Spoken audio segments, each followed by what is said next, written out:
Olá, bom dia a todos. Obrigada aos nossos convidados aqui presentes. Obrigada a quem nos ouve por participar com a gente no nosso webinar dessa manhã. Quem não me conhece, eu sou a Luciana Gil, eu sou a sócia da área ambiental, mudanças climáticas e ESG do Bichara Advogados. E a gente aqui, eu em conjunto com a Patrícia Mendanha, minha sócia também da área ambiental, chamamos o Rafael para nos ajudar a organizar esse evento. Então, a gente está muito feliz em contar com o Rafael aqui com a gente hoje, e convidamos pessoas super especializadas, com muita experiência no setor, e a gente vai poder entender um pouquinho da realidade de como que está a perspectiva e os desafios do Brasil em investimentos verdes, a exploração da biodiversidade, a bioeconomia, toda essa situação que hoje a gente enxerga com novos olhos, né? Eu acho interessante, inclusive, ontem saiu no Valor Econômico, aliás, todos os dias saem, né, na mídia em geral, assuntos envolvendo a pauta ambiental, a pauta climática, a pauta da bioeconomia. E a gente percebe hoje que é o assunto que transita em diversas frentes, né? Vai desde a questão política, que o ambiental e a pauta climática é uma bandeira do governo, até por ser uma questão quase que combativa ao governo anterior, então a gente sente aí um movimento bastante intenso com a pauta ambiental, até a pauta verde no STF, então o assunto ele está muito pulverizado em todas as frentes, a questão econômica também sendo muito impactada, sem falar, obviamente, né, em todo esse movimento social mundial, todo a questão do ESG que vem sendo implementada cada vez mais e discutida muito hoje até na mesa do bar. Então, hoje a questão ambiental e climática passou a ser uma conscientização geral da sociedade como um todo. E acho interessante a gente pensar um pouquinho na história disso, né? Como é que hoje a gente chegou nessa situação, não só por conta da facilidade de comunicação, né, da mídia em geral, mas por uma necessidade fundamental de sobrevivência, né, do equilíbrio, de conciliar o equilíbrio entre o meio ambiente e o desenvolvimento. E aí ontem saiu no Valor Econômico, isso que eu ia comentar, que o professor Carlos Nobre, ele é um climatologista muito estudioso, né, quem é da área conhece ele muito, e ele traz exatamente essa vertente de que hoje a gente vive uma nova era. Ele chama da Amazônia 4.0, que é a era o quê? De agregar valor aos produtos da floresta, em conciliar, né, a fase do desenvolvimento, né, a fase desenvolvimentista, industrialização, com a conservação ambiental. Então, buscar esse equilíbrio. No juridiquês, a gente fala muito que é o artigo 225 com o artigo 170 da Constituição. E, na prática, hoje, esse tem sido o caminho, né? O caminho, inclusive, de uma tendência mundial, pelo que a gente vê aí em toda a tendência e a intenção dos países em geral, em buscar um equilíbrio, entrando aí na transição energética, entrando aí no hidrogênio verde,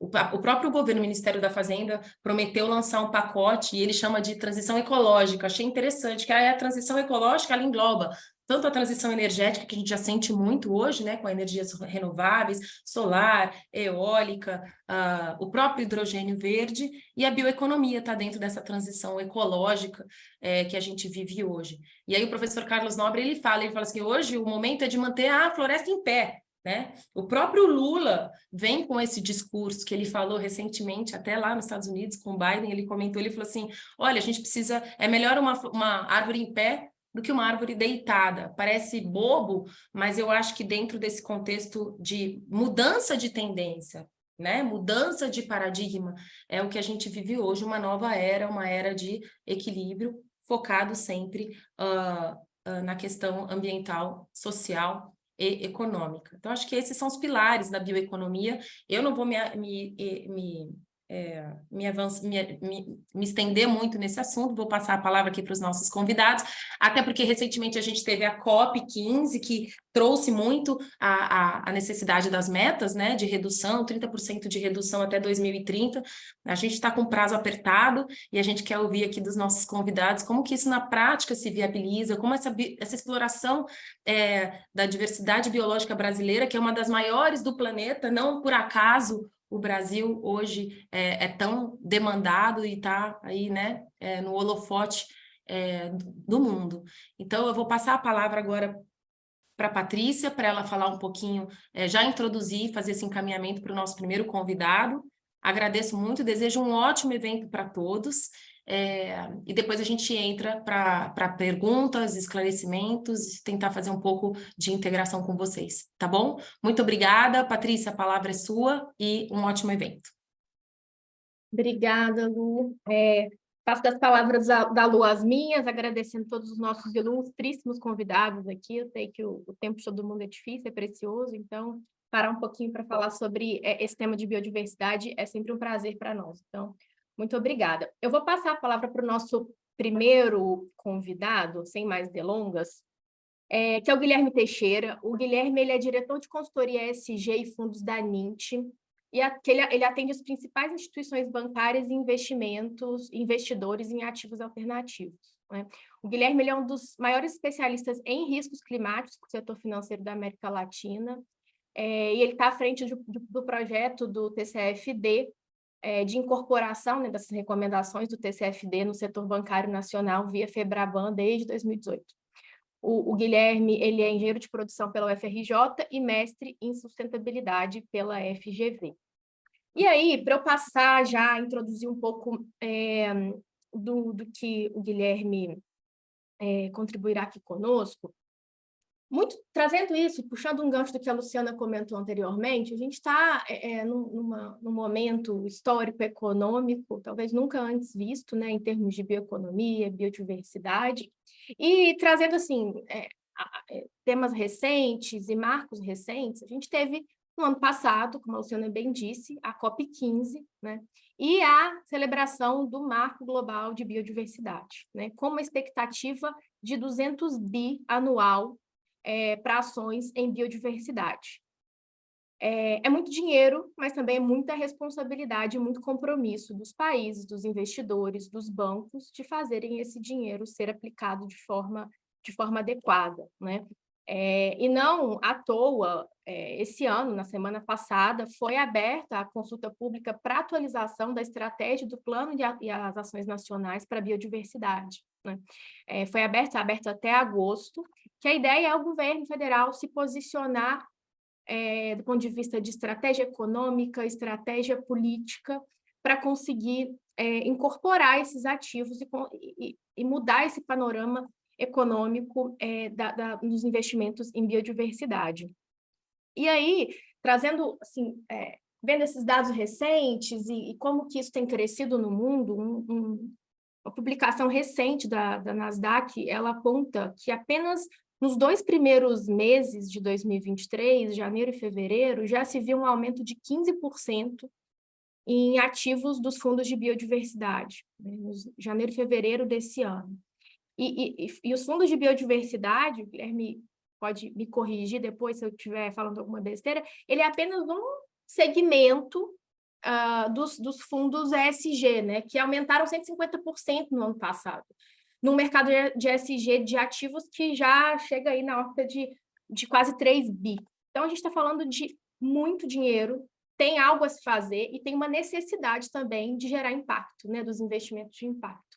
Então, para dizer um pouquinho do ponto de vista econômico, de como que os investidores estão entendendo isso, de como que isso tem que ser incorporado nos fundos, né, para conseguir viabilizar, o Guilherme vai trazer para a gente algumas contribuições. Já estou ansiosa em escutá-lo, falei isso com ele ontem. Guilherme, então a palavra é sua. Fique à vontade. Muito obrigada mais uma vez por ter aceitado o nosso convite e a palavra é sua. Obrigado, Patrícia, Luciana. Bom dia aqui a todas e todos, todo mundo que está com a gente acompanhando. Bom, prazer estar aqui com vocês. Agradeço aqui e celebro, né, essa iniciativa do Bichara Advogados. Acho que trazer esse tema para a pauta é necessário combinando diferentes conhecimentos, né? Então, primeiro também a responsabilidade do que você me apresentou aqui. Gostaria quero de fato atender aí as expectativas e também depois acho que a gente vai ter uma discussão muito boa aí com os outros participantes. Como a Patrícia comentou, na Nint eu atuo muito junto a instituições financeiras e fundos. Então a gente tem os bancos comerciais, a gente tem os bancos de desenvolvimento, fundos de investimento que vêm cada vez mais olhando para essa agenda. Então, eu entendo que meu papel aqui é conseguir trazer um pouco disso, de como o setor financeiro vem vendo essa oportunidade e que também tem alguns desafios, né, de conseguir investir, de fato, em ativos sustentáveis, que combinem aspectos de preservação ambiental, climática, conservação da biodiversidade, gerando retorno financeiro e também evitando riscos do greenwashing, né, do famoso greenwashing. Então, eu vou trazer aqui uma apresentação breve para poder contar um pouquinho mais para vocês sobre alguns dos principais marcos que a gente vem vendo nessa agenda e como isso já vem sendo uma realidade, mas tem um caminho grande, né, para que a gente consiga chegar no que a Luciana comentou, de uma mobilização ali de bilhões, trilhões de capital para que objetivos do Acordo de Paris ou mesmo as questões discutidas nas COPs de biodiversidade sejam de fato atendidas. Então, vou compartilhar aqui minha apresentação. Alguém puder dar um joinha, falar que está funcionando perfeito, já vi aqui. Então, gente, que a ideia é trazer um pouco dessas referências que eu comentei, alguns marcos e também algumas provocações, desafios, porque a agenda, principalmente quando a gente faz um zoom in, né, quando a gente dá um destaque mais específico no tema de biodiversidade, ainda tem uma distância entre os aspectos de investimento em biodiversidade e bioeconomia com relação a outros temas. Então, a Patrícia comentou que existe uma série de fundos ESG, fundos sustentáveis que vem crescendo, mas já para início de conversa, aqui eu destacaria que uma minoria desses fundos olha para a biodiversidade já.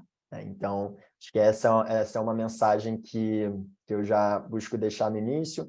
Bom, sobre a Nint, né, a Patrícia já comentou, também comentei aqui, a gente trabalha muito com o setor financeiro. Desde março, a Nint também é uma empresa do grupo ERM, que é a maior consultoria global de sustentabilidade, e é nessa agenda que a gente vem buscando trabalhar para que investidores mobilizem mais capital para impacto positivo, né?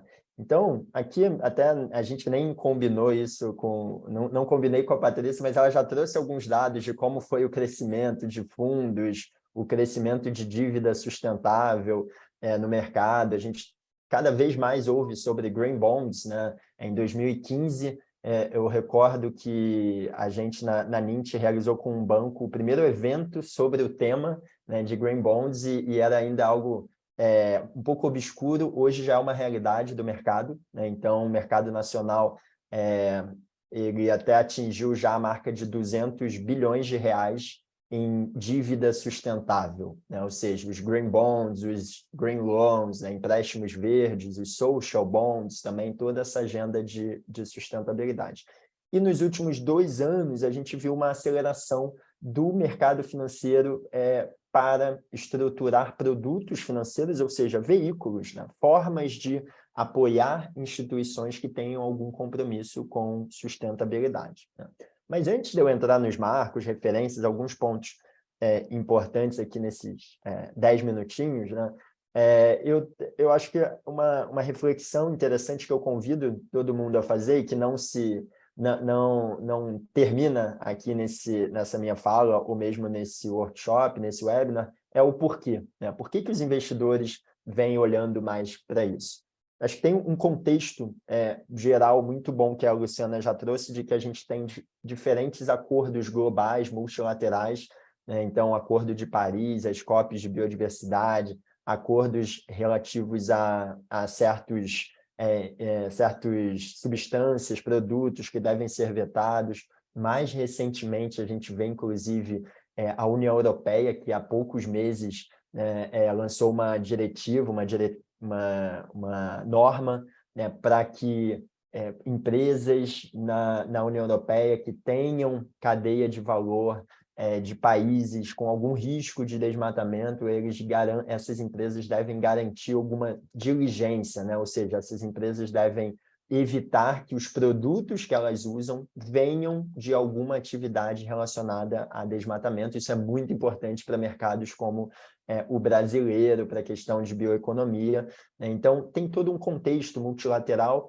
inicialmente com compromissos que não são ainda no nível legal, normativo, mas sim acordos internacionais que depois vão se desdobrando em normas, né? Então, acho que esse é um primeiro porquê, né?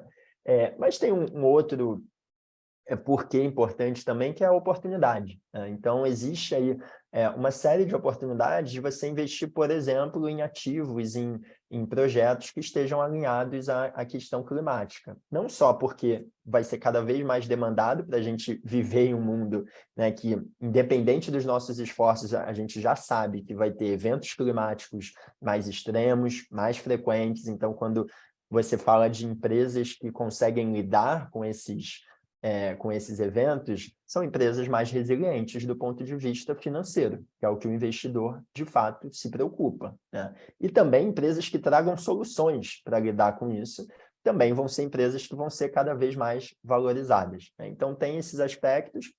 Claro que também, em alguns casos, né, existem aspectos éticos, né? Então, claro que o investidor aqui está olhando muito para a questão de risco e retorno financeiro, mas existem também alguns investidores que buscam o impacto positivo por uma questão de ética, de compromissos individuais, compromissos institucionais, né? Então, são alguns dos porquês, né, que a gente pode trazer aqui para a agenda. Então, até a Patrícia comentou de fundos, né? Então, a gente tem casos de fundos mais recentes, até em que a NINT a gente teve a chance de estar envolvido, apoiando gestoras de recursos, mas notem que, em geral, gostaria que vocês olhassem que, em geral, esses fundos ainda não têm um direcionamento, um objetivo para biodiversidade. Os casos relacionados à biodiversidade ainda são mais raros ou são de fundos um pouco menores, né? Fundos que não têm um tamanho de um fundo tão relevante ainda no mercado.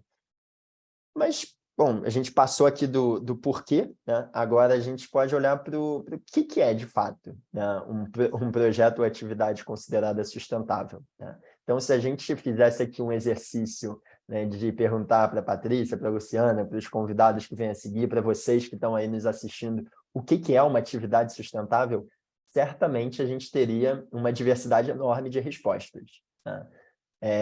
Mas um ponto que, de fato, aí eu acho que a gente pode entender como um marco, né, ou algo que está muito forte atualmente, é que vem surgindo diferentes padrões que convergem, que têm uma coerência com relação ao que deve ser considerado uma atividade sustentável. É claro que tem a sopa de letrinhas do ESG, né? Tem a TCFD de clima, tem a TNFD de biodiversidade, que é mais nova. Bom, tem a SFDR, né, que é da União Europeia, mas, de maneira geral, vem surgindo um entendimento de que uma atividade, para ser considerada sustentável, ela precisa ter dois aspectos, tá? Independente de alguns detalhes, todas essas referências internacionais que vêm sendo usadas por investidores, né, ou começando a ser usadas, ou já usadas de maneira mais sólida por alguns investidores, elas precisam ter dois aspectos. O primeiro é que a atividade deve gerar um impacto positivo claro, ou seja, contribuir para solucionar algum desafio social, ambiental, climático. Então, se a gente está falando de biodiversidade, a gente pode estar falando de desafios relacionados a desmatamento, a perda de espécies nativas, a perda da capacidade de um ecossistema local de gerar serviços, os chamados serviços ecossistêmicos, de regulação da temperatura, de fornecimento de nutrientes, né, para atividades econômicas como a agricultura, por exemplo. Então, o impacto positivo precisa ser claro, e isso é um pouco mais óbvio, né? Acho que aqui a gente concordaria de maneira geral se tivesse discutindo alguns minutos sobre isso. Mas um segundo aspecto que é super importante, que é o conceito, né, que vem muito forte agora pela taxonomia de atividades sustentáveis da União Europeia, né, que é o não gerar dano, o do not harm, né? Ou seja, não adianta eu ter uma usina de energia eólica, por exemplo, né, se essa usina está gerando um dano à comunidade no entorno, saúde mental, ou está evitando que uma comunidade de pescadores possa acessar ali o mar para realizar sua atividade econômica tradicional. Então, esses dois aspectos vêm sendo cada vez mais enfatizados pelas referências, pelos elementos da sopa de letrinhas do ESG mais recente, né? A gente vê um crescimento muito grande nisso. Bom, e aí um outro aspecto que nos ajuda, ou que ajuda os investidores a entender o que é uma atividade sustentável, de modo que ele possa investir nessa atividade, nesse projeto, ciente de que pode estar gerando um impacto positivo, são as referências internacionais, né? Então, as referências internacionais, elas ajudam a trazer um marco comum para definir o que é uma atividade sustentável. Tem uma série, eu já falei TCFD, TNFD, mas eu gostaria de destacar um ponto de que a biodiversidade ainda é como se fosse o primo um pouco mais distante lá do clima, da mudança climática, porque a agenda climática está muito mais forte, né? Há mais tempo, porque a gente tem acordo relacionado ao clima há mais tempo, com mais gente aderindo. A questão climática, ela é harmônica, então 1 tonelada de carbono emitida no Brasil, na Itália ou na Indonésia vai afetar todo mundo de maneira igual com relação ao aquecimento do planeta, né? Então, tem alguns motivos pelos quais a questão climática ela é mais forte. Então, por exemplo, se a gente olha para a taxonomia de atividades sustentáveis da União Europeia, a gente vê que os principais objetivos iniciais tratados para definir o que é e o que não é uma atividade sustentável foram objetivos relacionados a mudanças climáticas, mitigação, ou seja, redução de gases de efeito estufa, e adaptação, ou seja, conseguir lidar com as mudanças do clima, né? Mas isso vem mudando, né? A União Europeia também, né, nesse seu plano, que é o Green Deal, que é de mobilizar mais capital para atividades sustentáveis, também olha para outros objetivos, né? Não só objetivos que são explicitamente de biodiversidade, como o objetivo 6, né, que tem aqui de proteção ou restauração de biodiversidade e ecossistemas, mas também outros objetivos que têm conexão direta com a biodiversidade, né? Então, quando a gente fala de proteção de ambientes marítimos, quando a gente fala de economia circular, prevenção à poluição, contaminação, a gente está conectado diretamente com a biodiversidade. Então, a União Europeia, como ela teve há alguns anos a definição de um Green Deal, de que era necessário mobilizar mais capital para atividades sustentáveis, ela se dedicou a criar uma taxonomia, uma forma de definir o que são essas atividades sustentáveis, e a consequência é que investidores e empresas vão poder olhar para suas atividades, já estão olhando, inclusive, e devem, não só podem, como alguns já devem, né, por força de lei, olhar para suas atividades e classificar quais são sustentáveis ou não, né? Então, esse é um desafio claro, assim, porque não é trivial você conseguir avaliar o que é, o que não é sustentável, o que atende ou não atende a um objetivo sustentável, né? Mas o setor financeiro, o sistema financeiro, ele vem avançando na definição de alguns padrões, né?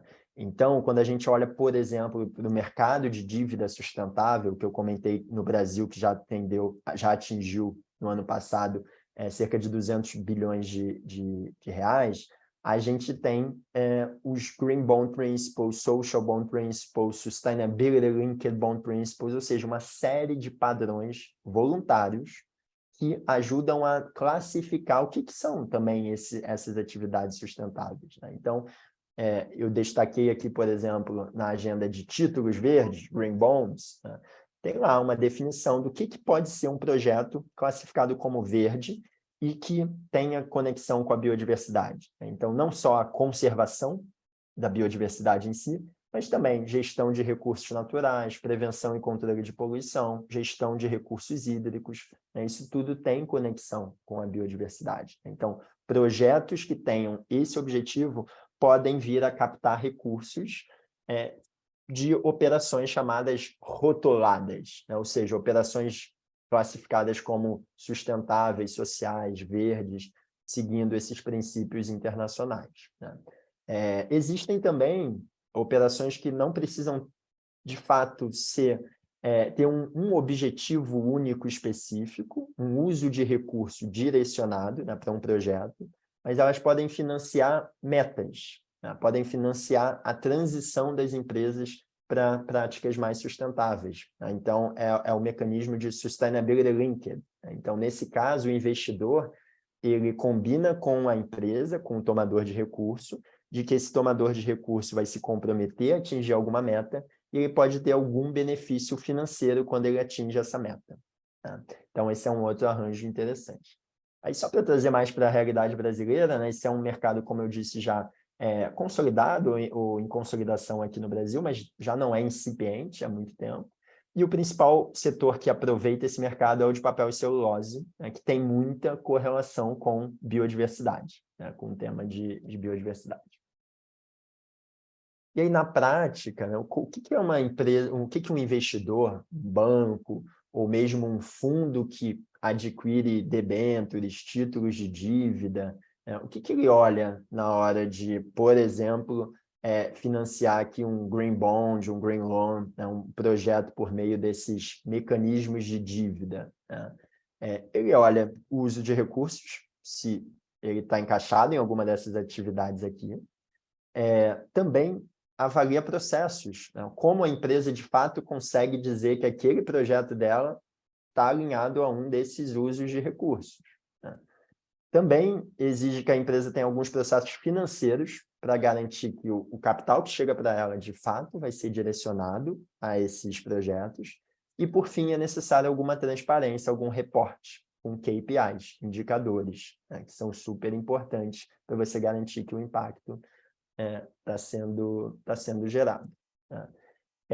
Então, assim, eu trouxe algumas referências internacionais, taxonomia da União Europeia, né, Green Bond Principles, Sustainability Linked Bond Principles, mas e no Brasil? A gente tem algumas referências que ajudem a harmonizar entendimentos, né, e ajudem a mobilizar mais capital para a bioeconomia, para atividades sustentáveis relacionadas à biodiversidade ou outros objetivos? Sim, né?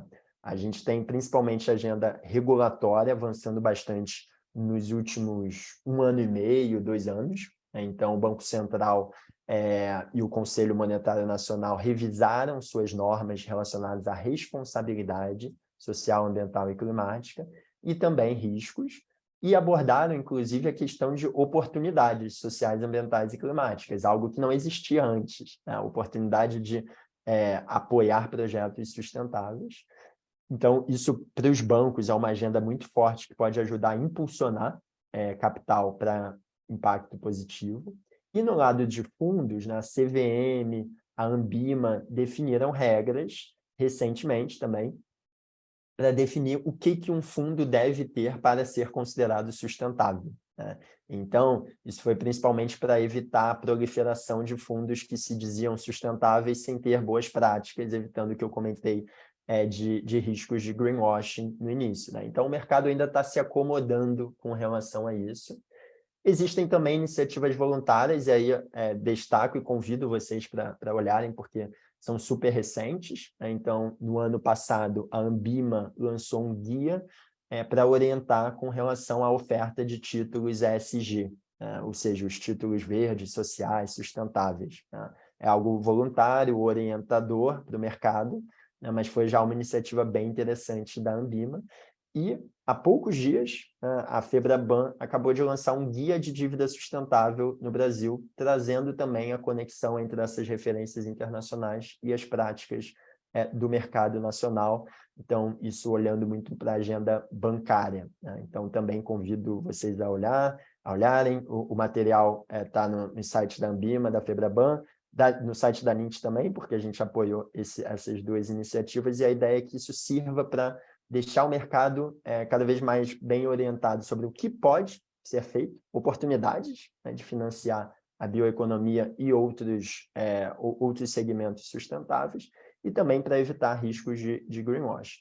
E, por fim, também destaco o papel importante do mercado e de iniciativas estruturantes, como o edital recente que o BNDES lançou e que selecionou uma série de fundos para que esses fundos desenvolvam atividades em diferentes temas, inclusive um deles, bioeconomia, né?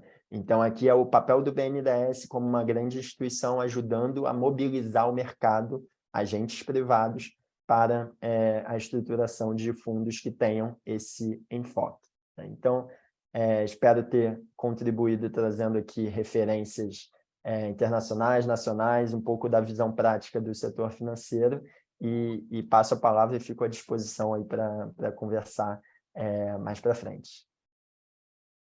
Perfeito, Guilherme. Acho que as suas colocações foram excelentes para a gente entender um pouco do ponto de vista financeiro mesmo, como que isso se operacionaliza, porque não adianta ter boas intenções e toda uma normativa por trás se não tiver dinheiro para financiar esses projetos, né?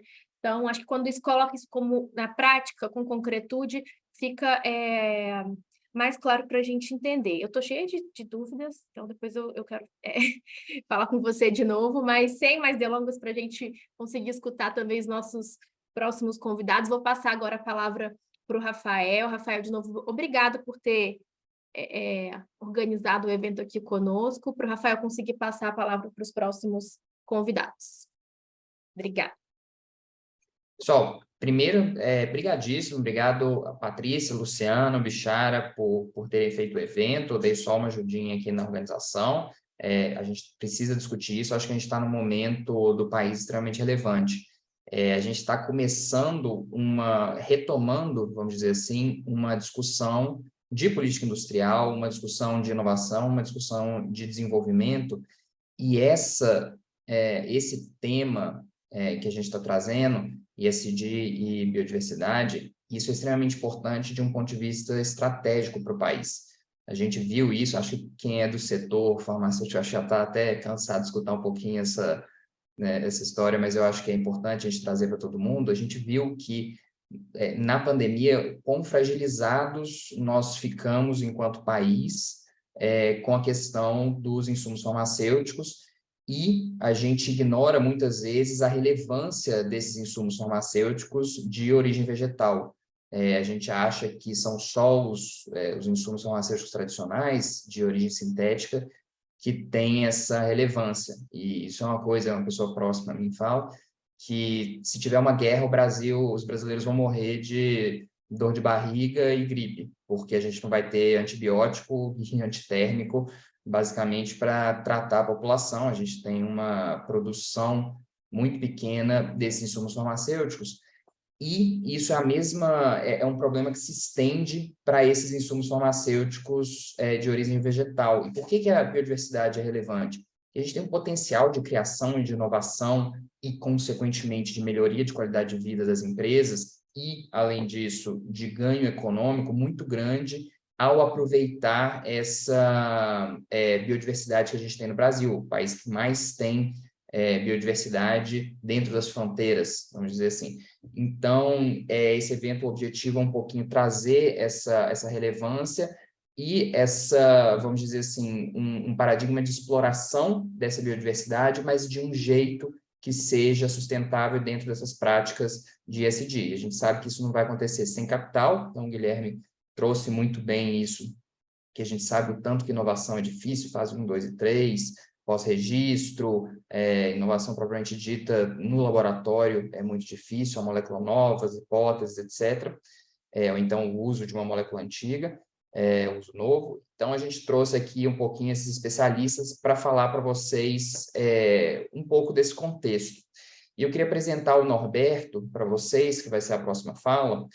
Norberto Prestes, ele é presidente da BIQIF, ele é mestre em administração com ênfase em gestão pública e formação de rede de biotecnologia pela FEARP e USP, onde também ele se formou em administração. Ele tem experiências profissionais no Japão, Espanha, Estados Unidos, Portugal e Alemanha, gerenciou por 5 anos uma incubadora tecnológica na USP de Ribeirão Preto, tem formação em biotecnologia, inovação, empreendedorismo inovador e atuação de projetos de empresas nacionais e internacionais para demandas de inovação. E é um perfil, eu acho que hoje, muito coerente com o que a gente vai discutir aqui. Norberto, brigadíssimo por aceitar participar aqui. Queria passar a palavra para você, conversar um pouquinho com a gente sobre as iniciativas e plataformas atuais que podem impulsionar investimentos em biodiversidade aqui no Brasil.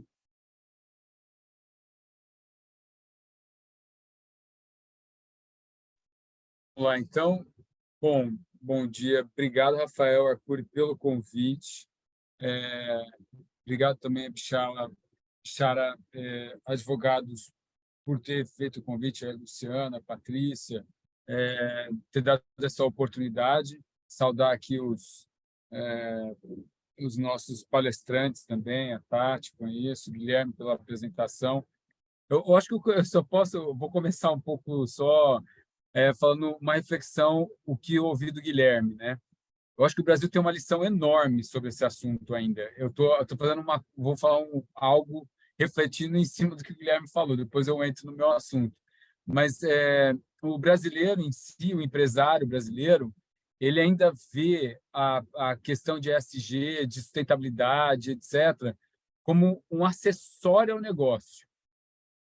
A gente ainda não se ligou que isso é que vai dar sustentabilidade e permanência por mais tempo para qualquer empresa. Então, assim, à medida que o consumidor toma consciência do que uma empresa é capaz de poluir ou não, etc., ele vai tomar decisões na hora da compra. Então, a empresa que tiver realmente inserida nesse processo, mas, de fato, não como acessório, é que eu acho que vai permanecer no mercado. E mais outra coisa, eu fico mais impressionado ainda o Brasil, por ser um país que às vezes eu fico brincando que é um fazendão, e a gente ainda, a primeira economia aqui é o agronegócio, como que esse grupo ainda não tomou a decisão deles serem os protagonistas nessa história. O nosso produto poderia ter a commodity poderia ter muito mais valor agregado, porque a gente poderia usar isso como selo. A gente depende do meio ambiente em pé para gerar chuva, para gerar o ciclo normal das coisas. Porque não vai ter água para se virar deserto, para regar tudo e ter soja o tempo todo. Então, essa falta de visão técnica, científica sobre o processo que a gente precisa trazer para o negócio. E o brasileiro em si, ele não entende isso também. Ele acha que a árvore é só um acessório, de novo, assim, né? Então, a gente precisa começar a entender que nós fazemos parte do meio ambiente. Não o meio ambiente faz parte da nossa vida. Então, acho que, dito isso, acho que esse é um caminho enorme para poder entender por que investir, né? Mas, enfim, a temática aqui que eu vou trazer, eu acho que entra um pouco também nessa reflexão, né? E eu olhando o Guilherme mostrando os dados ali no Brasil, o que tem de maior investimento, etc., não entra fármacos no processo, né? Nessa questão de ESG, não entra investimentos nessa área pensando em sustentabilidade.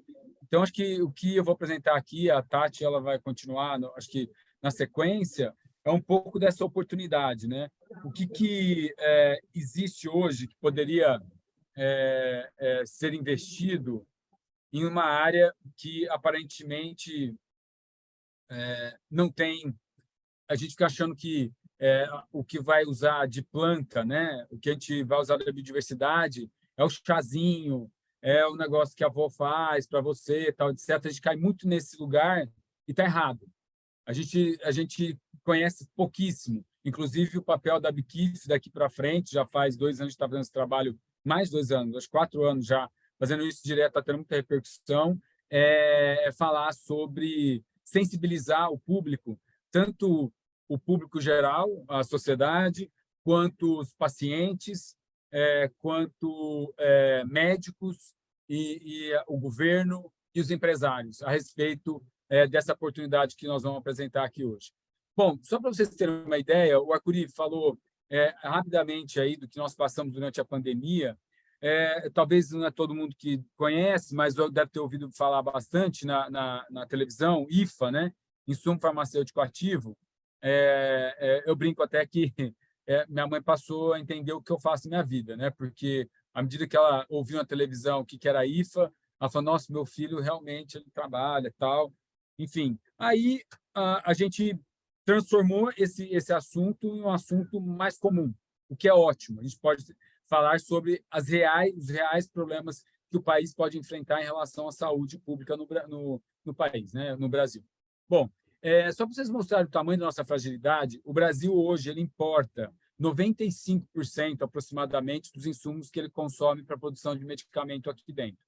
Desses insumos, aí, a maioria deles são sintéticos, né? Tem várias categorias, desde origem animal, origem vegetal, que nós vamos falar um pouco aqui hoje, e biológicos, né? Que é o novo trend do momento, é o que tem de mais novo. As vacinas, por exemplo, são biológicos.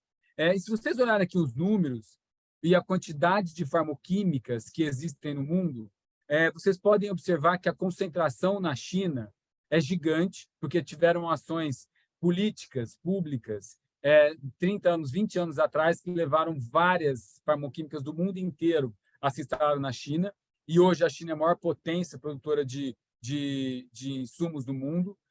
Depois vem a Índia, que tomou consciência desse processo e hoje é uma grande competidora e tem mais de 1 bilhão de habitantes também. Isso é uma figura como algo protetivo até para o país. Depois a gente vem para a Europa com 373 farmoquímicas, Estados Unidos 107, México 5, Brasil 13, Argentina 16. Se eu pegar dessas 13, talvez 8 são farmoquímicas efetivamente. Outras são farmacêuticas que produzem para elas mesmas o insumo. Para mostrar para vocês o tamanho da fragilidade, o insumo farmacêutico ele é o principal ingrediente de um medicamento. Sem ele, o bolo não cresce. Então, sem ele, nada acontece. Que a pílula tem 0, não sei quantas gramas, miligrama do acetilsalicílico e o resto são incipientes, que fazem aquela cápsula de embalagem. Então, nós somos completamente descobertos e com um grande problema aí de fragilidade, de falta de... a gente não é autonomia. A gente, não sei se vocês estão acompanhando a movimentação, obviamente todo mundo está acompanhando a movimentação geopolítica no mundo, ela traz impacto. A pandemia trouxe impacto, ela quebrou a cadeia de insumos farmacêuticos no mundo. Então, aumentou, só para vocês terem uma ideia, aumentou em média 200% o insumo farmacêutico importado da China e a matéria-prima. A logística aumentou 300% durante a pandemia e esse valor não diminuiu. Um container que você trazia por $2.000, hoje ele está custando $12.000 e permaneceu, não baixou e não vai baixar. Então, assim, a gente depende demais e essa estrutura foi estremecida pela pandemia e com essas questões geopolíticas, o mundo está se movimentando, cada um tentando procurar uma estratégia para tornar-se menos dependente da China. Então, a Europa está se mobilizando, Estados Unidos, Nova Zelândia, Austrália, a Índia. Então, assim, criando programas, investindo no desenvolvimento de farmoquímicas. Para o Brasil, no caso do Brasil, é bem complexo. A gente tem uma estrutura de produção aí de farmoquímicos e de medicamentos que são empresas grandes montadoras, altamente capacitadas, alta tecnologia, mas elas compram ingrediente e montam o medicamento. Somos extremamente eficazes nesse processo, mas a gente não produz o principal, que é o ingrediente, que é o IFA. E aí, uma das nossas propostas ao longo desses anos aí, vai continuar sendo, focar um pouco na biodiversidade, porque a gente tem muito potencial, eu vou explicar por quê. Só para vocês terem noção em números aí, o mercado de IFA, o mercado global foi, em 2021, $200 bilhões, tem uma expectativa de crescimento até 2028, 60%, ou seja, tem muita coisa para crescer, porque hoje você conversa com um empresário brasileiro que produz medicamento, ele fala que não vale a pena, não é um bom negócio, vai custar muito, e não vale a pena de compra da China, que é mais fácil. Não, mas vale muito a pena. Precisa criar estratégia e definir o seu nicho de mercado, onde é que você quer atuar. E, na nossa visão, uma dos nichos que a gente pode atuar é essa questão do fito, do IFAV, né? Do insumo de origem vegetal, por conta da biodiversidade, etc. A gente vai explicar na sequência. 7% do consumo do global de IFA está na América Latina, o que não é quase nada. 1,6% da indústria farmacêutica está na América Latina, que não é nada. Isso aqui é só para mostrar o tamanho da nossa fragilidade. Outro dado interessante que é bom vocês terem agora, que cabe na reflexão na sequência, aqui não dá para perguntar aqui para levantar a mão, mas assim, na Alemanha, quando um paciente vai na farmácia, ele compra em voltas, aí é um dado que a Anvisa passou para a gente em 2021, ele compra, em média, 60% do que ele compra de medicamento, 60% é fito ou fitofármaco, que tem um extrato mais purificado ou tem um insumo específico lá dentro. Então, assim, 60%. No Brasil, não chega a 1,5% o consumo desses produtos. Então, falta de cultura, a gente toma o chazinho, mas não toma o fitoterápico, a gente não entende, o médico não entende, ele não prescreve, o paciente não vai atrás. Então, o nosso papel agora é criar esse valor e mostrar que isso aí tem valor, né? Tanto o medicamento, a função dele, quanto para a cadeia, e isso começar a despertar o interesse tanto do consumo quanto do desenvolvimento da produção, para que a gente possa pensar em outros meios e trazer mais recursos para investir nessa área. Bom,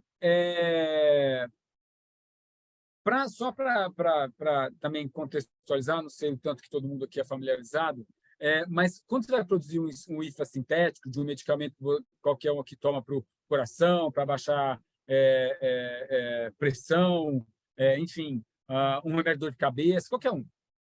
A gente, em geral, os medicamentos são sintéticos. A origem dele é o petróleo. Então, vem da química fina. Você refina lá o petróleo no nível farmacêutico, daquilo lá você extrai as moléculas que você precisa, por meio de um processo superaquecido, etc. Você faz a síntese da molécula e reagentes, né? Faz a síntese da molécula que você quer e você cria o IFA. Então, são várias etapas, né? Então, tem a matéria-prima, intermediário, depois o IFA. E essas matérias-primas o Brasil não produz. A Petrobras não tem nada de química fina no Brasil. Ou seja, até para produzir o IFA, os 5%, a gente depende da China. Agora, quando você olha para essa cadeia de biodiversidade dos IFAs de origem vegetal, você tem tudo no país. Tudo.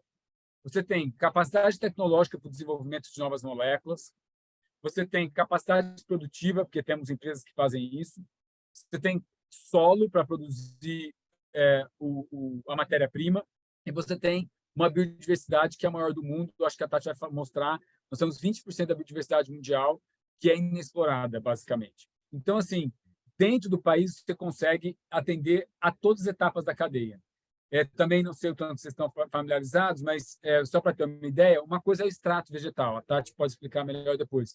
Que é o extrato vegetal, que é um extrato purificado, você potencializa a função dele, por exemplo, aqueles calmantes lá, que passiflora, etc., que vende na farmácia, ou outros, aqueles para o fígado, que são os extratos vegetais ali concentrados e purificados, ou você faz um processo como esse do Jaborandi e cria o IFA, que é a substância com um potencial muito mais forte e que passou por 6 processos antes de chegar, saiu da planta até chegar num pó. E, para vocês terem uma ideia, a Centroflora, que vai apresentar depois, eles exportam 98% da pilocarpina produzida aqui, que vem em planta do Piauí e outras regiões do Brasil, e essa pilocarpina é utilizada pela Abbott, ou AbbVie. A Tati me corrige depois, mas acho que é a AbbVie, que é um colírio para presbiopia, que você coloca, quem enxerga de perto lá, e fica 6 horas sem colocar o óculos, por exemplo. Foi lançado o ano passado e nós, do Brasil, fornecemos toda a matéria-prima para eles. Então, isso é que dá para ser feito aqui no país. Eu não comentei aqui inicialmente, mas falando em impacto socioeconômico, uma produção dessa de Jaborandi, como mencionei anteriormente, ela contrata, em média, 30 mil pessoas para produzir. Só que são mão de obra altamente qualificada. Então, a gente entra em todas as questões de ESG. Você tem que dar educação para a família rural, você fecha contratos de 5 anos, você treina tecnologicamente, que você precisa de matéria-prima adequada, com especificações, é orgânico, e você usa agricultura familiar. Então, assim, olha a capacidade, o impacto socioeconômico e tecnológico que uma função dessa tem. Os relatos que tem nessa cadeia aí de 5 anos é de filhos que iriam sair do campo, não saíram mais, estudaram agronomia e ampliaram o negócio. Hoje estão produzindo outras coisas. Então, assim, é um campo de atuação que o Brasil poderia não só atrair investimento e melhorar a economia e a nossa diversidade de produção de insumos aqui no país, como ela causa um impacto socioeconômico peculiar e fundamental para um país que tem uma discrepância socioeconômica como a nossa, né? E só para vocês terem uma ideia, aí, nos últimos anos, aí, entre 2014 e 2019, foram lançados 17 editais voltados para a biodiversidade, pelo MCTI, pelo CNPq, totalizando aí 260 milhões em recursos. É pouco, é muito pouco. E a gente geralmente morre no início do desenvolvimento dessa tecnologia. E a gente não conseguiu enxergar ainda, estamos trabalhando nesse processo, e criamos e estamos apoiando ferramentas para que mostre que não adianta só financiar lá na academia o desenvolvimento, a gente tem que pensar em transformar essa ciência em inovação e tecnologia para o mercado, né? É um processo enorme, o custo é alto, mas o investimento vale muito a pena. Ele está tentando mostrar isso para o governo, né? Esses editais focam em fases iniciais, com geração de conhecimento e tal, mas falta iniciar as outras partes, que são as provas de conceito, testes clínicos, para avançar e ter valor no mercado. Outro exemplo que eu queria dar para vocês, no Brasil estão desenvolvendo uma molécula a partir da biodiversidade, inclusive a Centroflora está junto, para a cura, o tratamento do vitiligo. Essa molécula já foi licenciada por uma empresa norte-americana, deve ser lançada em 2028, está na fase 3 de testes clínicos, indo muito bem. É um tratamento que você precisa tomar um medicamento, um tratamento contínuo, então todos os dias.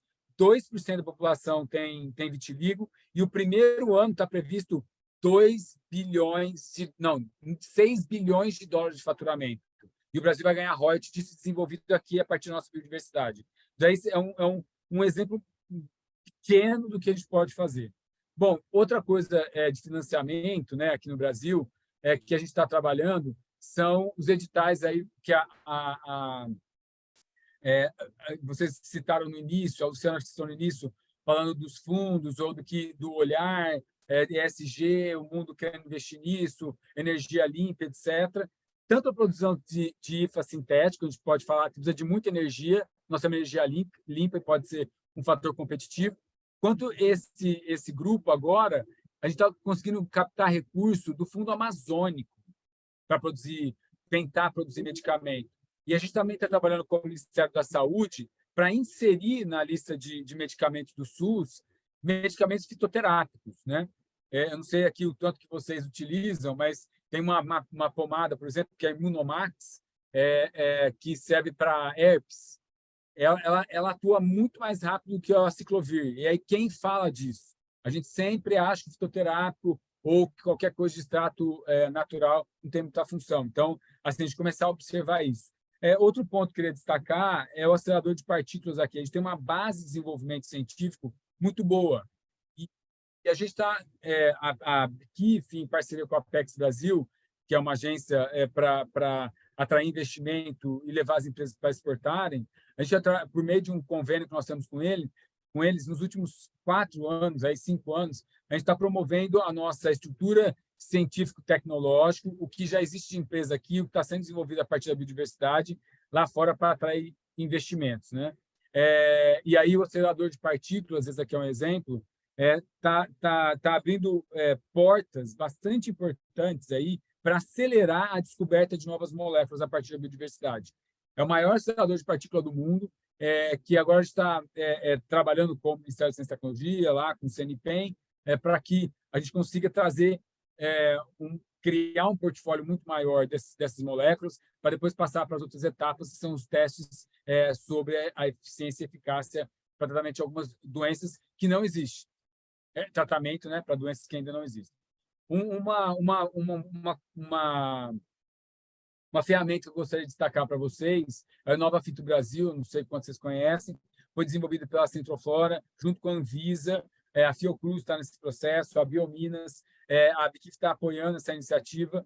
É uma maneira que a gente descobriu, né, ou eles descobriram, de tentar colocar aquela pesquisa que nós falamos em consonância com o que o mercado precisa, ou nas regras que a Anvisa exige para produzir ou desenvolver uma nova molécula a partir da biodiversidade. Por que eu estou falando isso? Porque só a partir da estruturação da base da cadeia, desde o desenvolvimento da molécula até o início dos testes clínicos, é que a gente vai conseguir atrair a atenção de grandes investidores para colocar recurso aqui.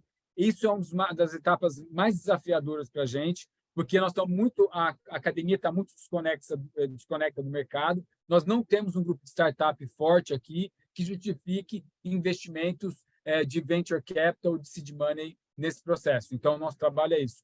O Nova Fito Brasil ele consegue identificar 9 TRLs e como que as empresas se classificam a partir de respostas, de perguntas e respostas, né, que elas vão fazendo dentro da plataforma, e aí ela identifica que etapa que ela está. Está no TRL 1, está no 2, ela precisa muito fazer, ela tem muito para avançar, e aí ela entra num portfólio de tecnologias avançadas que podem ser investidas. Então, vale a pena vocês conferirem esse processo. Nós fizemos, como eu mencionei, algumas... a gente organiza a delegação brasileira do Pavilhão do Brasil na maior feira de biotecnologia do mundo. Sexta-feira a gente está embarcando para elas novamente. A gente organiza um Summit do Brasil. 2 anos seguidos nós falamos sobre essa capacidade que o Brasil tem de explorar a biodiversidade. Vocês não têm ideia da repercussão positiva de trazer alguns milhões de dólares para cá no desenvolvimento de algumas moléculas. Então, assim, isso foi uma ação muito pequena. Então, a gente está, nesse momento, melhorando o ecossistema, trazendo mais segurança para o investidor, mostrando nossa capacidade indo lá fora e trazer recursos lá de fora é uma maneira até de sensibilizar o investidor aqui dentro. Então, a gente precisa começar a migrar os investimentos do Brasil em coisas muito convencionais para esse tipo de coisa que tem muito mais valor agregado e trazem impacto para o país. Bom, eu vou encerrar, que eu acho que estou falando muito, eu não medi meu tempo aqui, mas, concluindo, a gente precisa financiar a inovação para a biodiversidade brasileira, é um desafio enorme, mas também é uma oportunidade para o desenvolvimento econômico, social e ambiental. As ações propostas incluem a ampliação do orçamento público, a diversificação das fontes de financiamento, que a gente está falando de trazer recursos, sensibilizar outros fundos aqui no Brasil, a criação de incentivos para as empresas botarem recursos nisso daí, fortalecimento das redes de cooperação e valorização da biodiversidade. Um ponto que eu gostaria de destacar aqui também, que eu acho que é válido, quando a gente fala de investimento aí em startups, no Brasil tem essa coisa, a aversão ao risco, né? Investir em desenvolver moléculas da biodiversidade tem um risco alto, né? Mas tem uma recompensa muito grande. O brasileiro está acostumado a investir em coisas que vão trazer retorno, a gente tem um juro muito alto. Então é mais fácil o investidor colocar dinheiro na bolsa e deixar lá rolar, porque não vai ter risco nenhum. Mas a gente está tentando mostrar para eles que, por exemplo, as startups de TI, elas são investimentos binários, né? Você investe até o final, ela dá certo ou ela dá errado. Você perde tudo ou ganha muito. E no Brasil investe em TI. Inclusive, farmacêuticas investindo muito em TI, em health techs. Agora, essas deep techs que desenvolvem moléculas aí, elas têm um alto risco, só que durante o desenvolvimento da molécula, você agrega valor e o valor da empresa cresce exponencialmente da startup, ou da molécula, ou desse produto que está desenvolvendo. E é o único investimento que você pode vender antes de chegar no final. E as grandes empresas compram isso, como aconteceu dessa daí que estou falando do vitiligo. Elas compram antes de terminar. Então, assim, investir em biodiversidade, investir em desenvolvimento de medicamentos, de novas moléculas, tem risco, mas tem um poder de ganho infinitamente maior. E mesmo que você perca toda não chegue a um desenvolvimento específico, você, com o aprendizado que você teve no meio do caminho, você é capaz de criar uma outra molécula. Pronto, eu falei demais, mas era isso daí que eu queria deixar um panorama, falar um pouquinho do que o tipo potencial que tem. E na minha visão, fechando mesmo, na minha visão, eu acho que investir na biodiversidade, se não é o único, é um dos poucos caminhos que a gente tem hoje de despontar e colocar o Brasil no mapa do desenvolvimento tecnológico da cadeia farmacêutica. E porque nós estamos fora, o investidor não conhece a gente.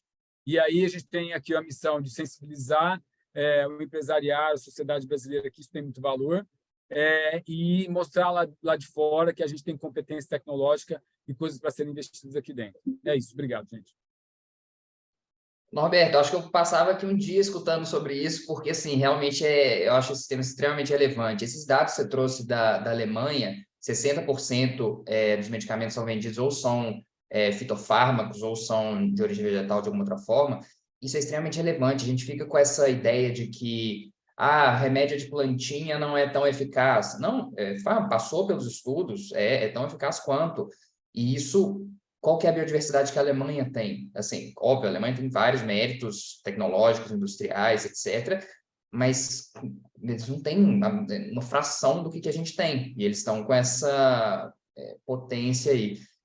Então, para a gente, realmente, essa questão de reindustrialização, a gente não consegue dar um salto, ainda que injetando dinheiro, fazer o que a China fez nos próximos 5 anos, porque não é questão de dinheiro, é tempo, é estrutura, é relacionamento institucional, etc., relação empresa, universidade e mercado. Enfim, aí, só que com isso que você falou, isso é uma coisa extremamente relevante, a gente consegue acelerar esse processo. A gente já tem estrutura pronta aqui. Aí, nesse caso, é questão de colocar dinheiro, sim. Então, aí a gente consegue aumentar isso. E essa questão das startups, a gente tem uma ideia também de que a indústria farmacêutica é gigantesca demais para pequenos entrantes terem uma relevância significativa em novas moléculas, etc.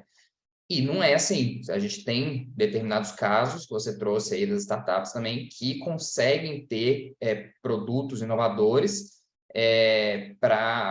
sem ter o tamanho que as grandes têm. E isso é extremamente relevante para a gente colocar dentro de uma política industrial mesmo, para a gente escolher assim, o que vai ter alocação de recurso, tempo, esforço do governo e das empresas, óbvio, também. Norberto, brigadíssimo. E eu vou passar aqui a palavra para a Tatiana. Tatiana, brigadíssimo por você ter aceitado participar aqui. A Tatiana também vai falar muito dessa questão da biodiversidade aplicada aos insumos farmacêuticos de origem vegetal. Lembrando que o Norberto trouxe também muito bem para a gente fazer essa introdução, o medicamento ele tem essa parte que é a parte ativa, vamos dizer assim, é um insumo que ele é ativo porque ele causa o efeito terapêutico e o resto são recipientes, etc., que estão aí constituindo o remédio. Então, quando a gente fala do remédio, é a molécula farmacêutica, óbvio, tem outras coisas, mas é a molécula que faz esse efeito no nosso corpo. E aí, essa molécula pode ser de origem sintética ou vegetal. E essa origem vegetal é aquilo que a gente pode usar para explorar a nossa biodiversidade, sempre de uma forma responsável, que eu acho que é o que a gente está tentando trazer aqui. Pessoal, a Tatiana Ribeiro, ela é gerente de assuntos regulatórios e solicitações técnicas do Grupo Centroflora, que é uma das principais empresas hoje do país que faz esses IFAVs.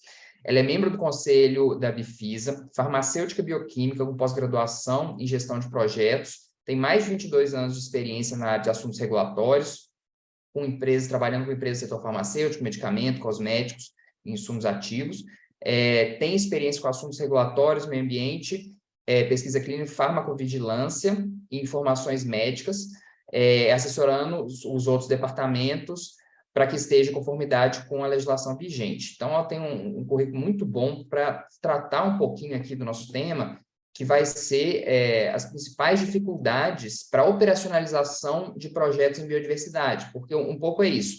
Uma coisa decidimos alocar recursos para fazer um projeto de biodiversidade. Ok, isso é um passo 1, é a condição necessária, mas não é suficiente. Quais são os projetos, quais são as dificuldades na execução desses projetos? Isso é um pouquinho que a Tatiana vai falar aqui com a gente. Obrigado, Tatiana. Bom dia a todos, obrigada Rafael, a equipe do escritório da Bichara, aos meus colegas que já falaram, o Norberto que trouxe questões super importantes aqui, né? Acho que a gente tem um trabalho bem legal junto com a Biquif e o Norberto traz essa narrativa importante da independência, né, brasileira de insumos farmacêuticos. Isso é estratégico, isso ficou muito mais claro na pandemia. Como ele bem disse, acho que foi onde se abriu a janela da nossa dependência. A gente que é do ramo, a gente sabia disso, mas eu acho que ficou muito claro isso num momento muito crítico que nós vivemos de saúde pública, né? Como o Rafael me apresentou hoje, eu estou como gerente de assuntos regulatórios do Grupo Centroflora.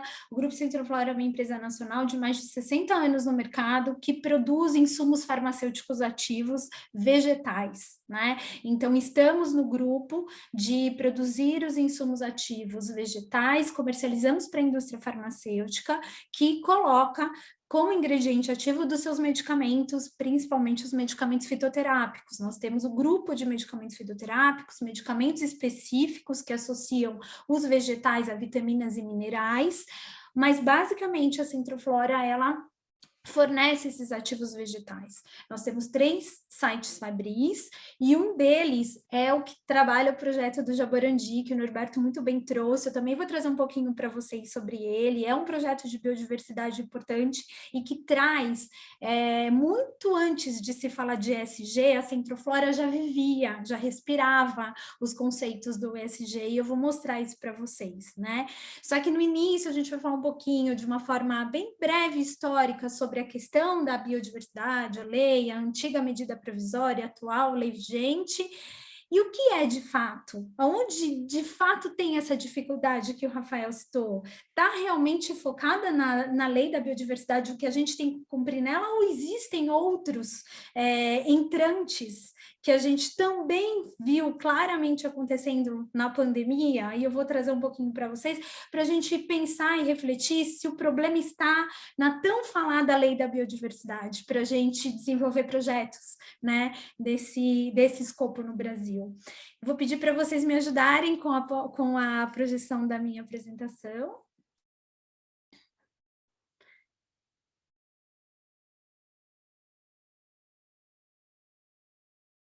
Obrigada.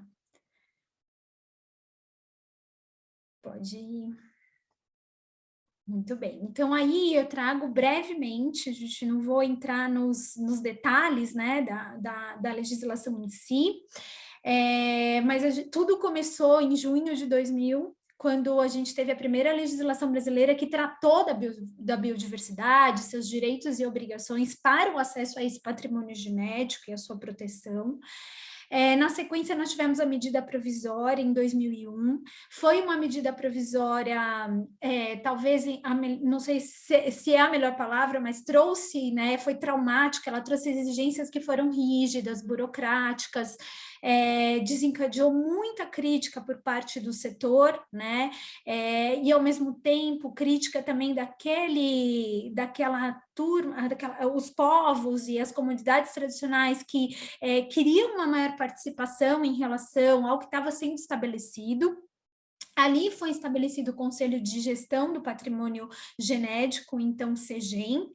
Em 2015, nós temos, então, né, a Lei 13.123, que entrou em vigor em novembro, né, 17 de novembro de 2015, substituiu a, então, medida provisória e trouxe muitas demandas que o setor, então, pedia de melhoria na medida provisória. E aí a gente acaba vendo um marco importante da medida para a lei, onde várias contestações, solicitações foram atendidas. Então, a gente vê representantes do setor empresarial, do setor acadêmico, das populações indígenas, comunidades tradicionais, sendo inserida, né, nesse Conselho de Gestão do Patrimônio Genético. O próximo, por favor. E, na prática, o que nós vimos em relação à medida provisória? Que ela trouxe barreiras. Ali existia, de fato, barreiras que dificultou a inovação, as patentes. De fato, não foi efetivada a repartição de benefícios de forma satisfatória, como se esperava, né? E ela foi objeto de críticas, né? Então, pedia-se regras mais claras, abordagens menos burocráticas e um ambiente que trouxesse segurança jurídica para quem fosse desenvolver pesquisa e desenvolvimento, projetos na área da biodiversidade. A próxima, por favor.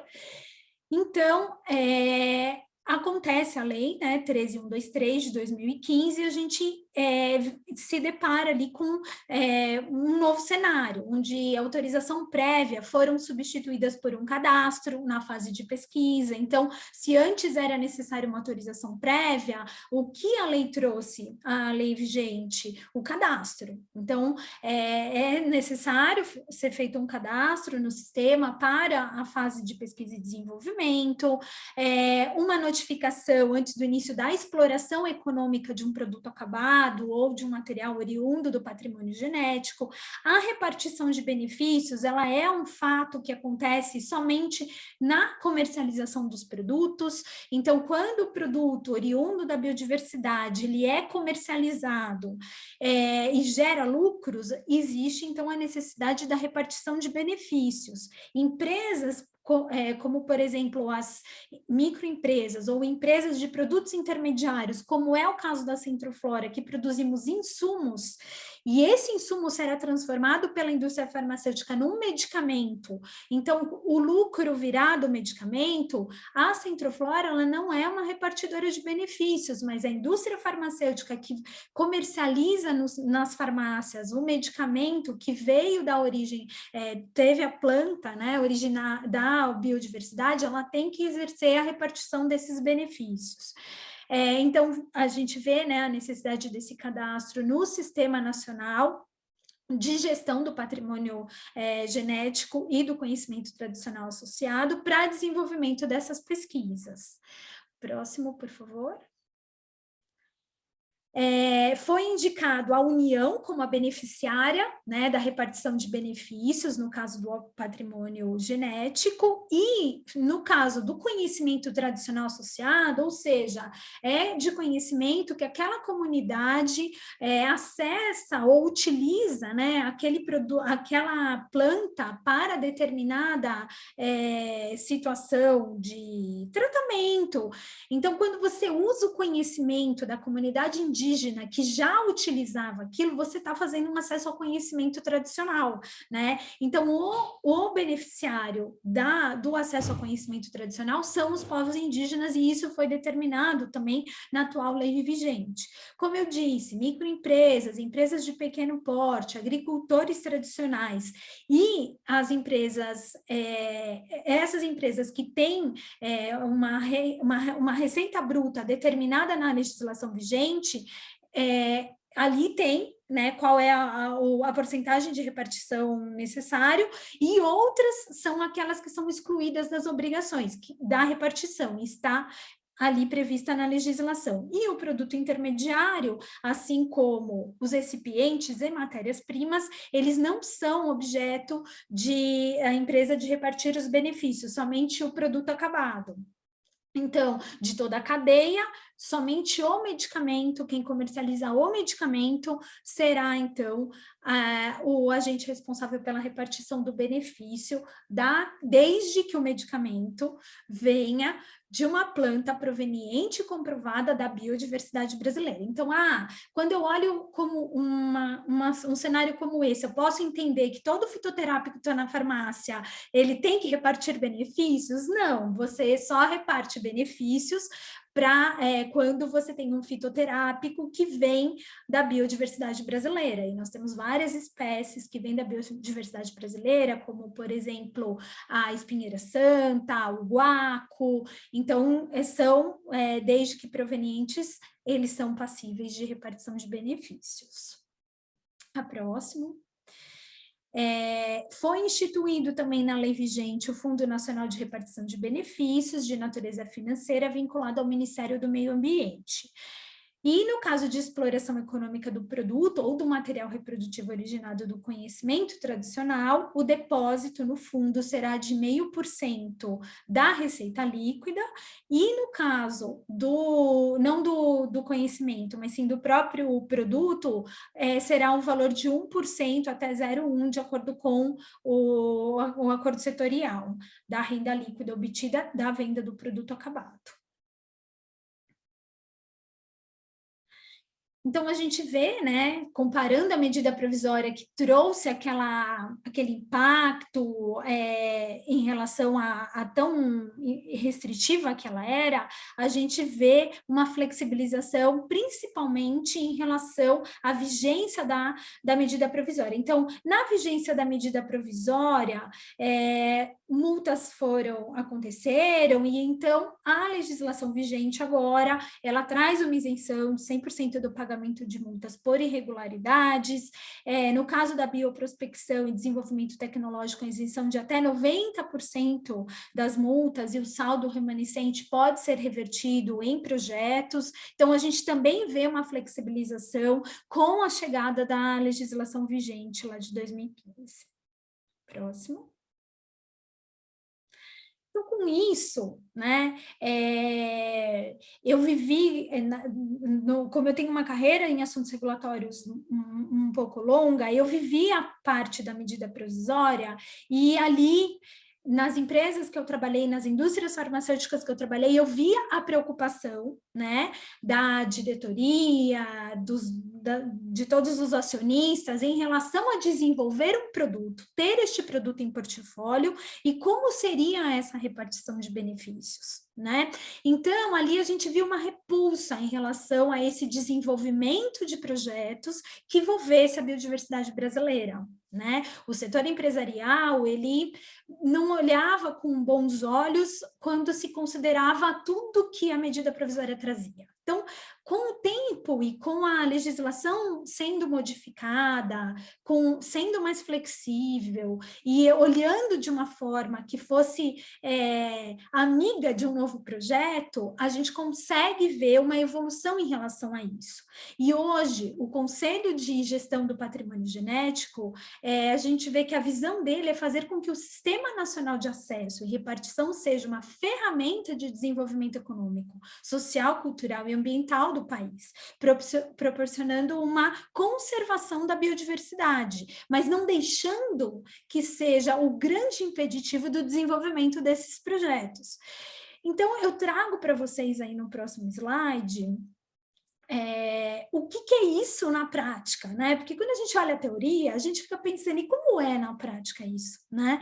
Então, como eu trouxe, o Grupo Centroflora é uma empresa 100% nacional, como o Norberto já explicou, a gente trabalha toda a cadeia, desde dos agricultores, nós temos vários projetos e processos em andamento que faz todo o acompanhamento da agricultura familiar, né? Então, a Centroflora, ela tem uma joint venture, que é a Brasbio, com o grupo, com a empresa Givaudan, e lá a gente desenvolve todo o apoio familiar, que foi a Brasbio, ela vem como uma consequência de um projeto já existente da Centroflora, que se chamava Parceria para o Mundo Melhor, onde a gente fazia, né, e faz até hoje, um acompanhamento com a agricultura familiar, aconselhando, ajudando essas famílias que, como o Norberto explicou, se desenvolvem e os filhos vão fazer agronomia, e aí o negócio ele se desenvolve em campo, né? Então, a gente trabalha desde o manejo florestal, da agricultura, toda essa rastreabilidade, porque a Anvisa, dentro da legalização de produtos fitoterápicos, ela olha para essa questão das boas práticas agrícolas, né? Então, toda essa rastreabilidade de cadeia, de campo, tudo isso é monitorado, tudo isso faz parte daquele medicamento que está na prateleira, né? Então, é muito diferente do chá em relação ao medicamento que está na prateleira, realmente. Então, é o que o Norberto falou, a gente tem que acreditar que aquele produto, ele tem qualidade, segurança e eficácia. Se ele não tivesse, ele não estaria ali legalmente aprovado pela Anvisa, né? E a gente faz o monitoramento dele do campo à saída do insumo para a indústria farmacêutica. Seguimos as boas práticas de fabricação como a indústria farmacêutica. Então, é um produto que tem literalmente segurança, qualidade e eficácia. A gente tem que fazer monitoramento de agrotóxicos, de micotoxinas, todo esse campo, toda essa família de agricultores, ou seja, uma grande fazenda, nós temos uma ficha agronômica que vem com essa planta, né? Então, nós compramos a droga vegetal, que é a planta seca, e foi estabilizada, nós compramos essa planta vegetal, seja de uma família de um agricultor, ou de um grande produtor, e ela vem com uma rastreabilidade, ela vem com um descritivo numa ficha agronômica, que é um documento legal e obrigatório pelo Anvisa, onde eu sei que horas ela foi colhida, se aquela plantação usou um agrotóxico ou não. Eu tenho que analisar essa droga em todos os aspectos físico-químicos dela, microbiologia, tudo que for necessário em relação a essa planta, para eu levar para dentro da minha indústria, né? Então, seguindo esse slide, ela vai para dentro da indústria. Nós somos uma empresa verde, então nós trabalhamos com solvente de extração, água e álcool, somente, né? Não usamos solventes pesados, e essa droga, essa planta que saiu do campo, que foi seca ao sol ou seca numa estufa pelo próprio agricultor, ela chega na nossa fábrica e lá dentro ela é extraída. Essa planta, ela passa por um processo de extração, usando um solvente, álcool e a água, e a gente tira dessa droga, dessa plantinha que saiu do campo, o princípio ativo. E esse princípio ativo nós comercializamos então é onde a gente tem os extratos botânicos, ou em forma de óleo essencial, ou ele passa por uma purificação, como é o caso da pilocarpina, que veio da folha do jaborandi. E aí, a gente, então, comercializa esses produtos, esses extratos botânicos, seja na forma de seco, na forma de mole, na forma em que aquilo for necessário para se transformar num produto, seja num comprimido, num flaconete, né, que é um hepatoprotetor. Então, a gente vai comercializar em forma desse extrato para a indústria farmacêutica. Então, todo esse caminho, além de a gente fazer toda a rastreabilidade que ela se faz necessária, como eu disse, a Zentroflora já vivia o ESG antes dele existir, porque a gente já controlava, a gente já acompanhava essas famílias, e eu mostro para vocês aqui um grande projeto bem sucedido de biodiversidade, que é o nosso projeto Jaborandi. Então, eu vou pedir para vocês nesse link, se vocês puderem clicar, a gente tem um videozinho rapidinho sobre esse projeto de biodiversidade do Jaborandi.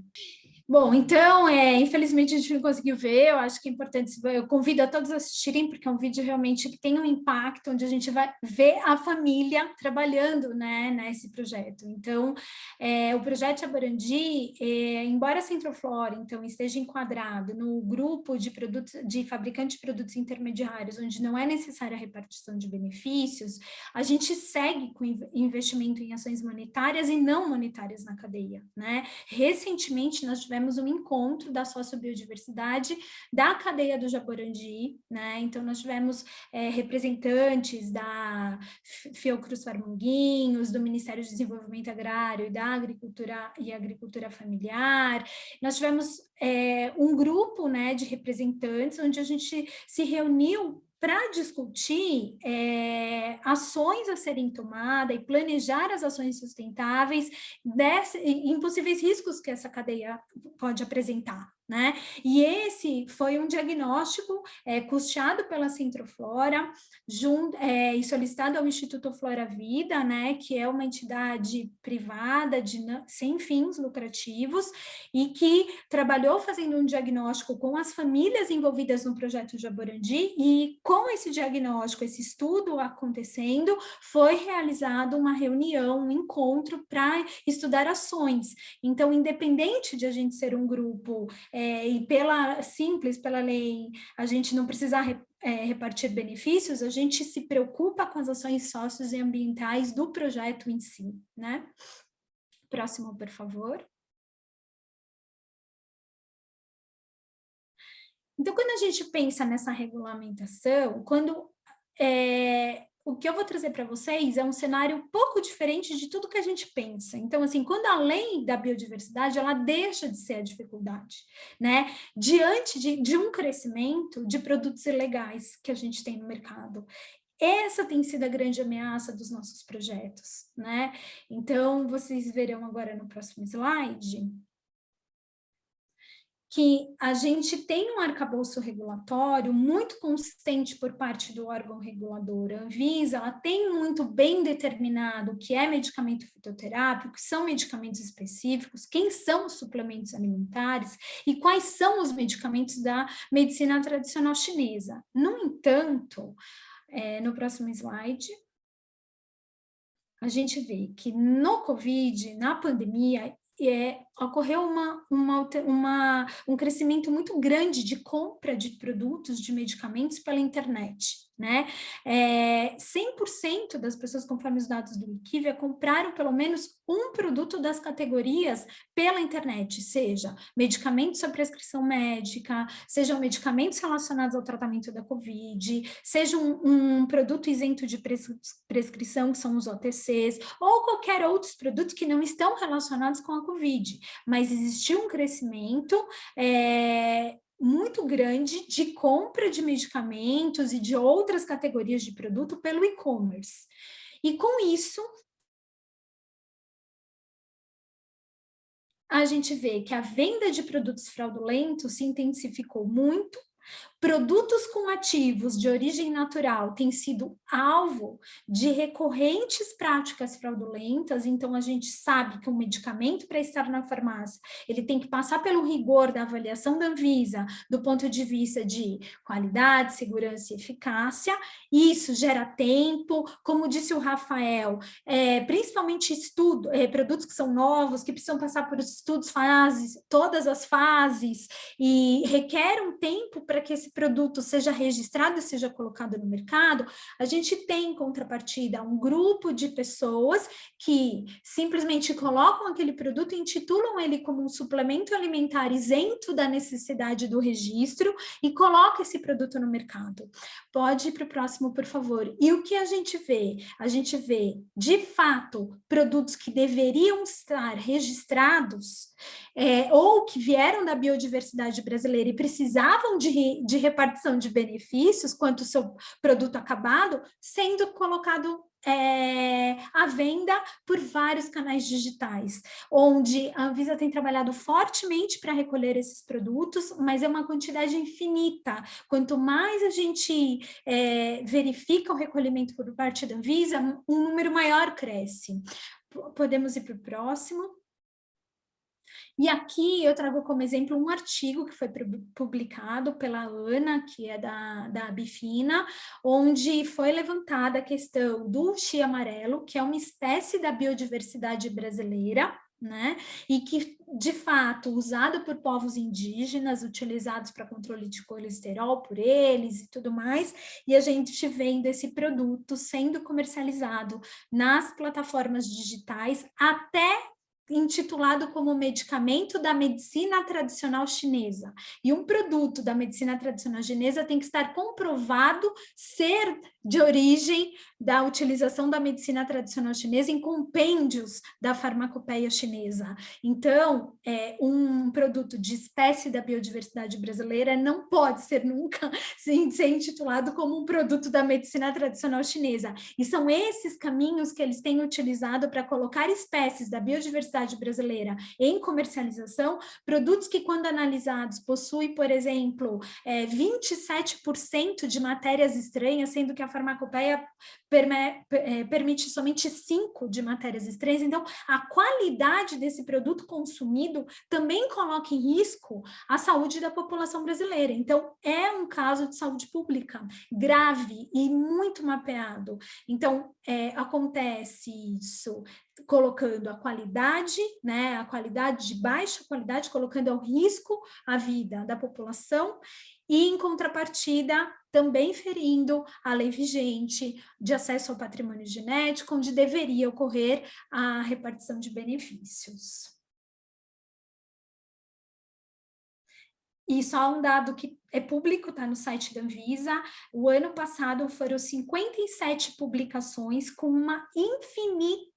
um infinito número de produtos que foram recolhidos, identificados ainda das mais diversas irregularidades sanitárias, e esse ano, até maio, já foram 16 publicações de recolhimento de produtos ilegais que estão sendo comercializados, colocando em risco a vida da população, que são também da biodiversidade brasileira e que acabam ferindo e não sendo um grande entrave para o desenvolvimento de novos projetos.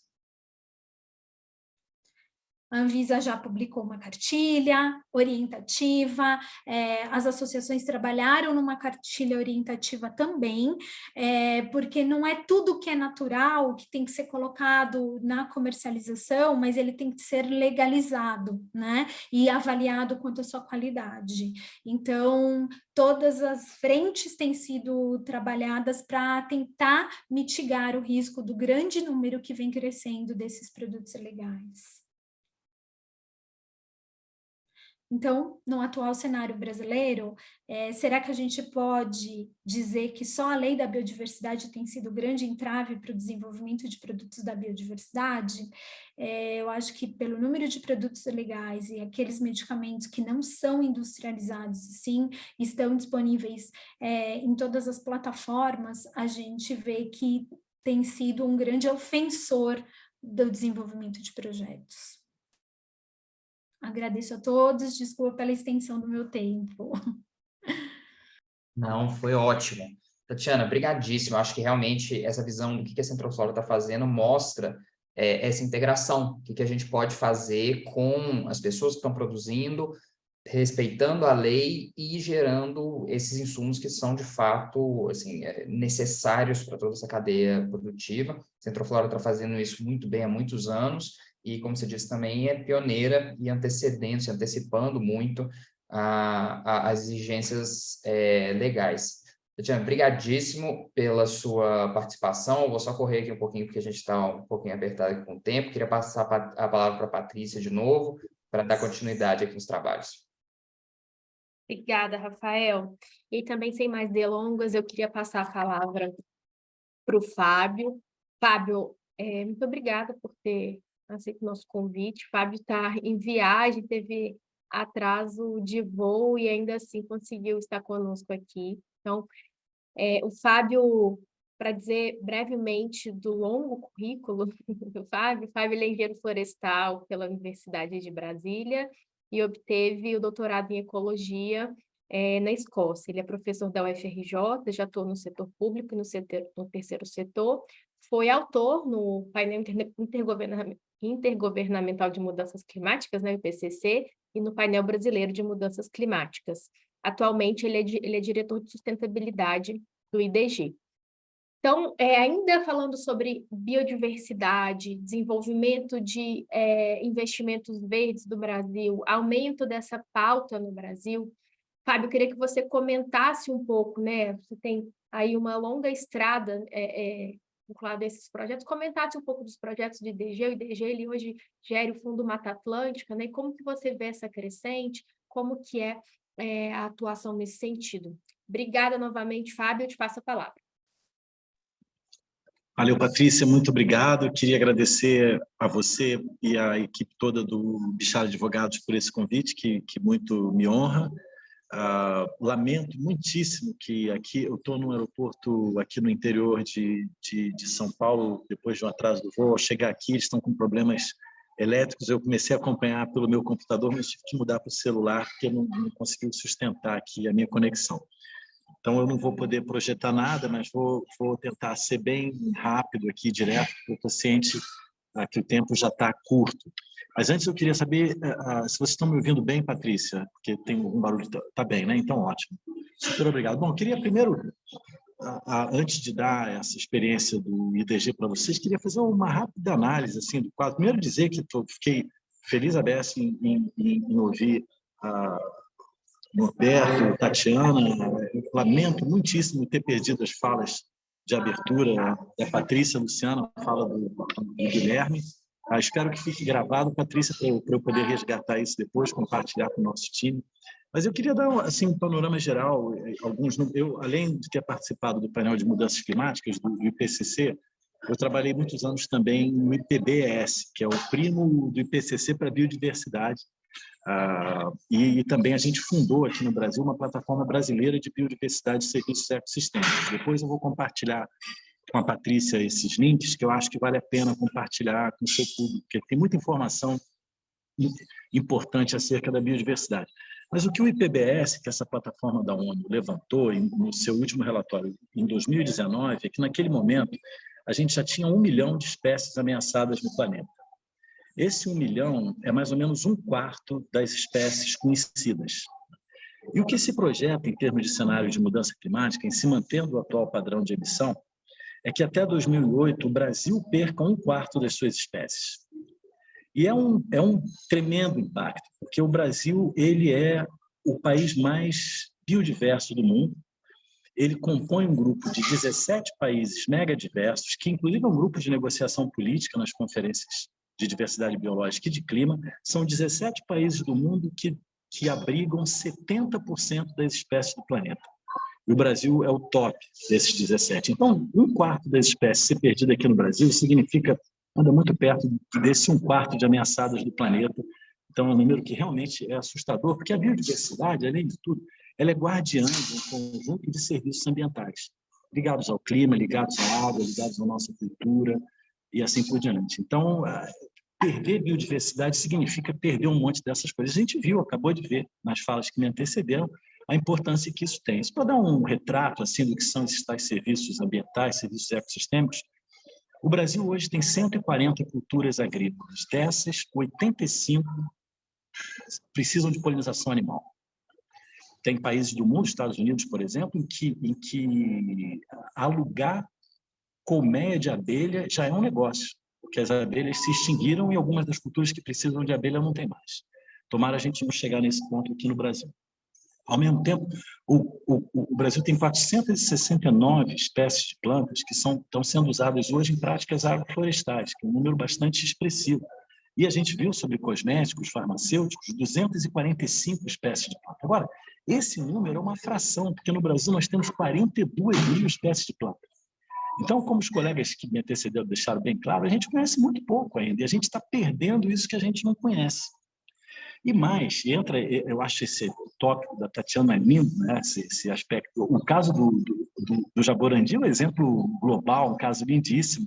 E além disso, o que ela traz sobre excesso e repartição de benefício é importantíssimo. Eu participei da conferência da Convenção de Diversidade Biológica em Nagoya, em 2010, e o Brasil, a diplomacia brasileira, que botou isso fortemente na pauta da convenção. Só que quando chega aqui no Brasil, só se tornou lei aqui no Brasil 9 anos depois, em 2019. Mas tudo bem, está aí a lei, as empresas estão trabalhando nesse campo e reconhecem o detentor do conhecimento originário, que são povos indígenas. E esses povos originários, e toda a tradição cultural que a gente tem aqui no Brasil, significa que nós temos 500 sítios naturais sagrados no país. São locais que, por conta do tipo de biodiversidade que tem, são considerados sagrados por diferentes povos e culturas. E o nosso país se fala nada mais nada menos do que 274 idiomas, só na região amazônica, é um dos países com mais línguas no mundo. A diversidade biológica, ela reflete a diversidade cultural e vice-versa. A ponto da gente hoje vir falando, alguns de nós na ciência, a gente tem usado menos biodiversidade, a gente vem falando muito sobre diversidade biocultural, porque é junto. A natureza juntou essas duas coisas que a modernidade quis separar, o natural e o cultural, no fundo, eles andam juntos. E se a gente pensar do ponto de vista da nossa atividade econômica atual, as áreas protegidas do Brasil, parques nacionais e terras indígenas, protegem nada mais nada menos do que 80% da água que abastece reservatórios de hidrelétrica. Trocando em miúdos, qualquer empresa que gera energia ou que depende dessa energia gerada precisa dessa biodiversidade, precisa de apoiar as áreas protegidas do país, precisa apoiar a manutenção de terras indígenas, ao contrário do que está hoje ocorrendo no nosso Congresso Nacional, querendo mudar aí o marco temporal dos povos indígenas. Então, é de interesse público isso, do bem-estar das pessoas. Isso nos faz chegar, no caso das empresas e do ESG, né? E a biodiversidade ela tem um tremendo desafio, diferentemente do carbono e da água, para os quais você tem uma conta mais ou menos direta. A biodiversidade é mais difícil de contabilizar porque depende de combinar com as pessoas que vivem no local. E isso que eu acho que é importante, porque as pessoas valoram a biodiversidade de diferentes formas. Muitas vezes a gente faz com área, tem X hectares aqui de floresta, então o valor é tal. Às vezes a gente bota no valor o número de espécies ameaçadas que tem. E às vezes a gente esquece que tem espécies que são sagradas. Como eu falei aqui, o Brasil tem mais de 500 sítios naturais sagrados. Então, para a gente medir biodiversidade, tem que ser negociado com atores de interesse. Isso, óbvio, tem um custo de transação que o carbono, por exemplo, não tem, nem a água. Então, isso dificulta que, por vezes, a biodiversidade seja bem medida dentro dos critérios ESG e acaba que o carbono vira uma espécie de proxy, né, para biodiversidade, que eu acho que muitas vezes incorre em problemas. Trocando em miúdos, o valor da biodiversidade é um valor que se combina, é um valor relacional, depende da relação das pessoas com essa biodiversidade. O que nos traz a um outro tema central, que é o de compensação e offset, né? Eu estou chegando aqui no nosso caso IDG, viu, Patrícia? Então, compensação e offset é o seguinte: como que a gente compensa? Uma empresa vai causar um determinado impacto, como é que ela compensa esse impacto sobre a biodiversidade? Como é que ela devolve tanto quanto ela tirou? É com base na área que você faz? É com base na diversidade? É com base no número de espécies ameaçadas? É com base no valor sagrado? De novo, compensação e offset também precisa ser negociado.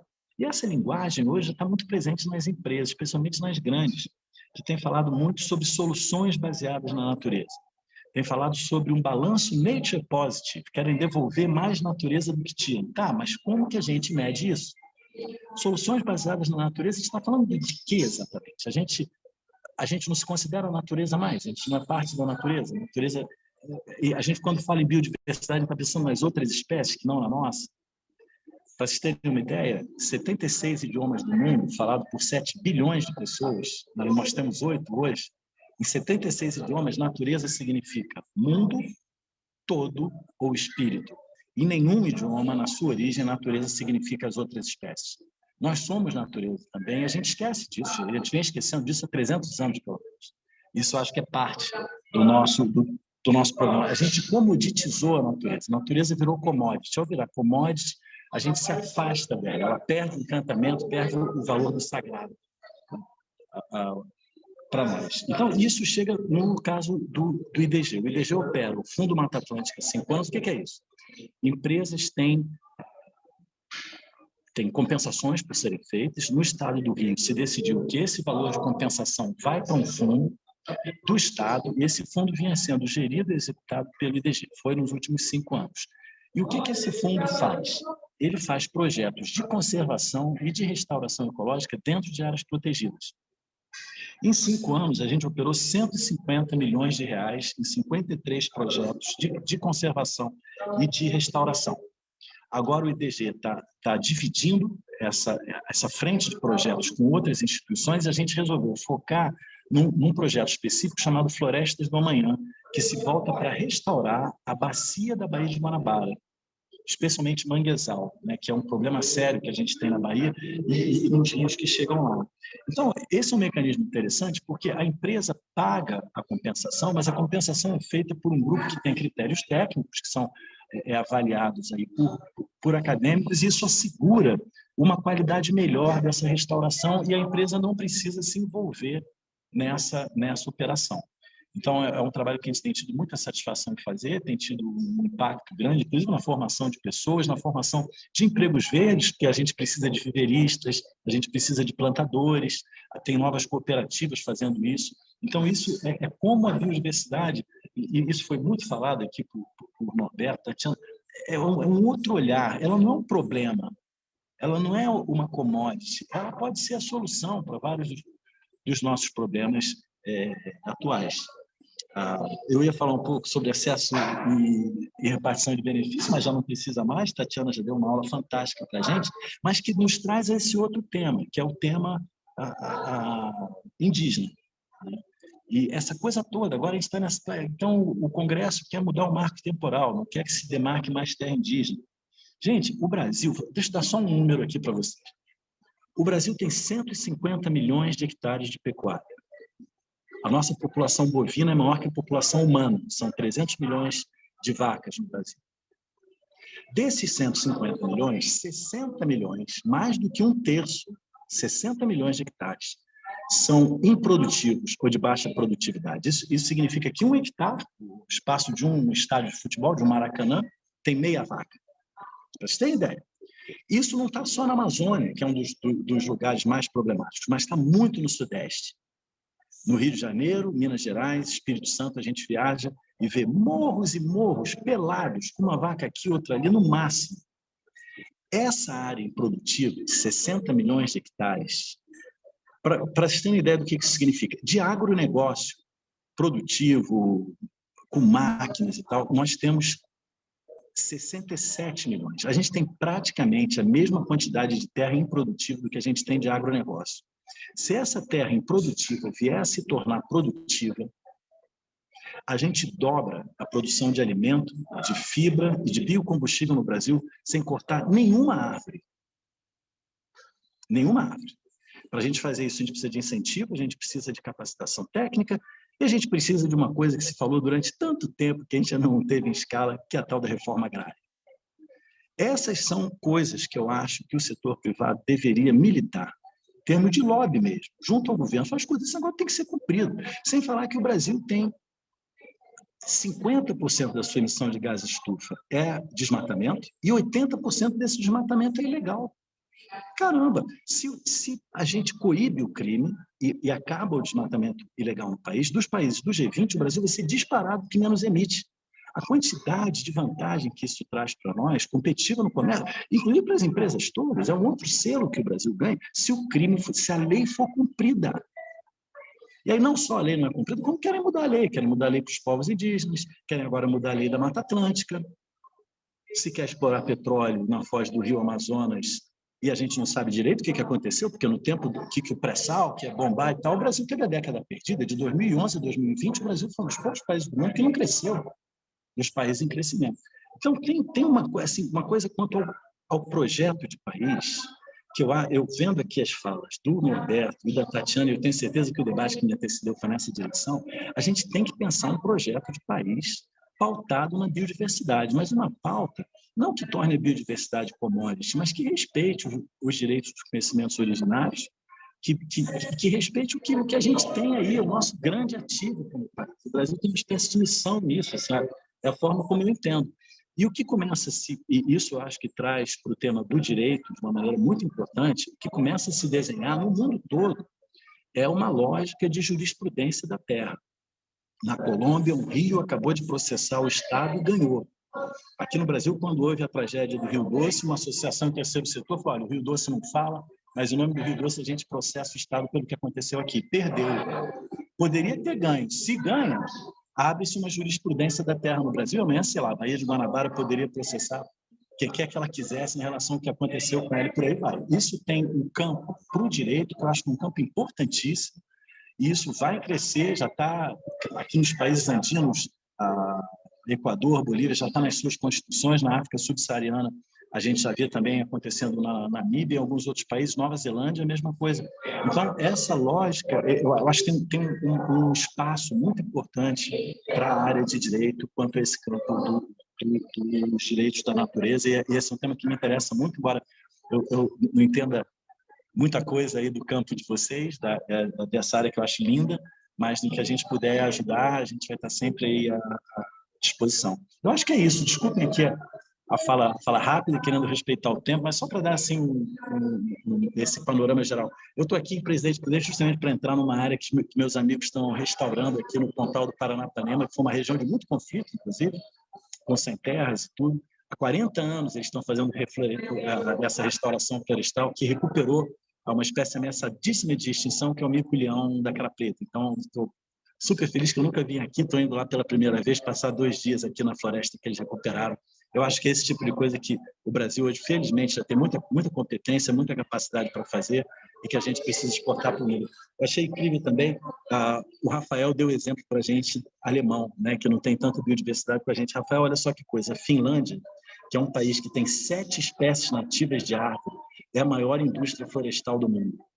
7 espécies. 7 espécies provavelmente eu tenho no quintal da minha casa, de árvore. Então, por aí você vê a potência que esse país tem, que a gente, infelizmente, ainda não está utilizando para um bem devido. Patrícia, amigos, amigas, super obrigado. Desculpem aqui as minhas instalações, mas espero que tenha ajudado no debate. Perfeito, Fábio. Sua fala foi excelente e para a gente entender assim, a complexidade, mas a potencialidade que a gente tem em termos de biodiversidade. Então, queria te agradecer novamente a sua participação. E já para caminharmos para o fim, bom, agradecer os demais também, aproveitar a Tatiana, Norberto, Guilherme, Rafael, muito obrigada pela participação de vocês, foi excelente, fiquei aqui, assim, sem nem piscar direito. E aí, Fábio, eu queria te pedir, assim, para a gente caminhar para o fim, o que você gostaria de deixar de recado, assim, uma última frase, uma última palavra, para dizer o que você acha de mais importante nessa temática. Obrigada novamente. Olha, essa é uma pergunta difícil, mas eu acho o seguinte, Patrícia, eu tenho para mim, se for falar uma coisa aqui para vocês, muito pessoal, então me desculpem a minha emoção. Eu acho que o Brasil tem uma missão cósmica nisso. Se tem um papel para esse país, é a gente mostrar para o mundo que as outras espécies, as águas, os rios, as montanhas, o mar, são nossos irmãos e irmãs.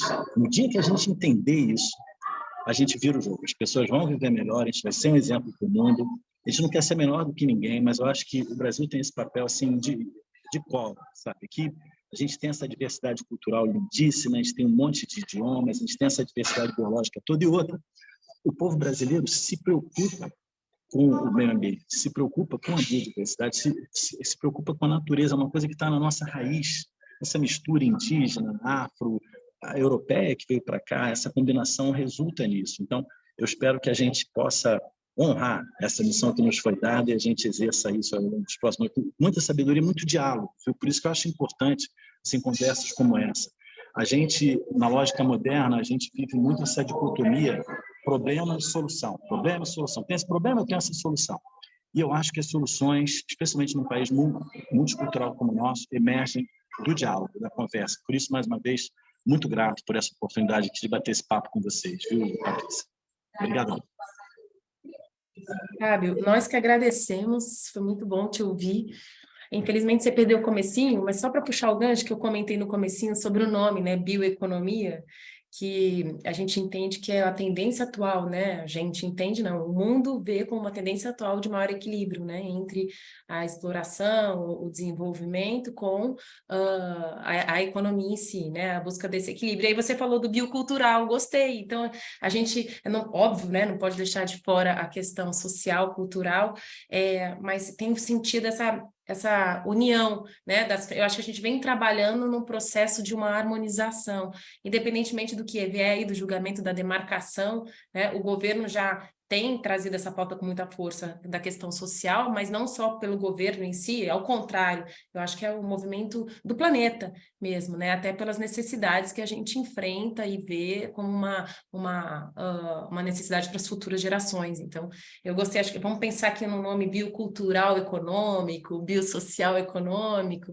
né? Que é toda uma coisa só. Muito obrigada, Fábio, muito bom ouvir os dados que você traz realidade, traz concretude, traz até, como você falou, uma emoção aqui, porque a gente começa a entender, né, como que isso se viabiliza, né, na prática, como que as coisas estão acontecendo. Os dados acabam sendo pouco divulgados, eu acho que a gente precisa melhorar essa comunicação, né, para fora, para o mundo, né, para a sociedade. Então, por isso que esses webinars, esses movimentos nossos de divulgação são tão importantes. Obrigada, anotada aqui sua frase. Eu vou aproveitar e pedir para os demais convidados fazerem as últimas considerações, e a gente queria, se vocês puderem fazer uma frase final de efeito, de conclusão, de recado, de mensagem, como vocês acharem melhor, A gente agradece, é um mini desafio aí, a gente nem combinou isso antes, mas acho que é legal, porque aí a gente consegue depois deixar um pedacinho para cada um que nos visitar no LinkedIn ou no site do escritório, onde for, para entender um pouquinho da percepção de cada um de vocês. Então, Guilherme, você foi o primeiro, vou começar com você, depois, por favor, se puder seguir a sequência, Norberto e Tatiana, para fazer essas considerações finais para a nossa frase de efeito, e aí a gente encerra o nosso painel, passando um pouquinho do horário, mas acho que dá tempo da gente fazer essa última volta. Muito obrigada a todos, e Guilherme, a palavra é sua. Legal. Bom, acho que o Fábio deixou uma mensagem super inspiracional, né, aqui. Então, acho que o papel que dá para fazer é complementar um pouquinho, e a gente trouxe de vários desafios, né? Desafio de mensurar a biodiversidade, desafio legal, decisões políticas. Acho que uma mensagem que eu gostaria de deixar é de que, apesar dos desafios, tem um valor muito grande, tem oportunidade de negócio, tem oportunidade de fazer isso em linha com preservação enfim, da conservação da biodiversidade, direitos das comunidades. Então, minha sugestão, né, minha inspiração aqui seria orientar quem está ouvindo, quem viu aqui uma série de desafios, tomar iniciativa e arriscar, né? Então, ser pioneiro tem um risco grande, mas também tem recompensas boas, né? Então, acho que eu deixaria isso. E aí, só para conectar, que eu vi que fizeram uma pergunta com relação a fundos de biodiversidade, depois que eu vi a pergunta, tem alguns investidores, né, pioneiros nisso. Então, a JGP tem alguns fundos de biodiversidade, a Utilia Biodiversity Fund também é um outro exemplo. Então, o meu recado busquem também ser pioneiros. Tem os desafios, mas tem vários caminhos para isso. Obrigado aí pela conversa com todo mundo, e bom dia para todo mundo aí.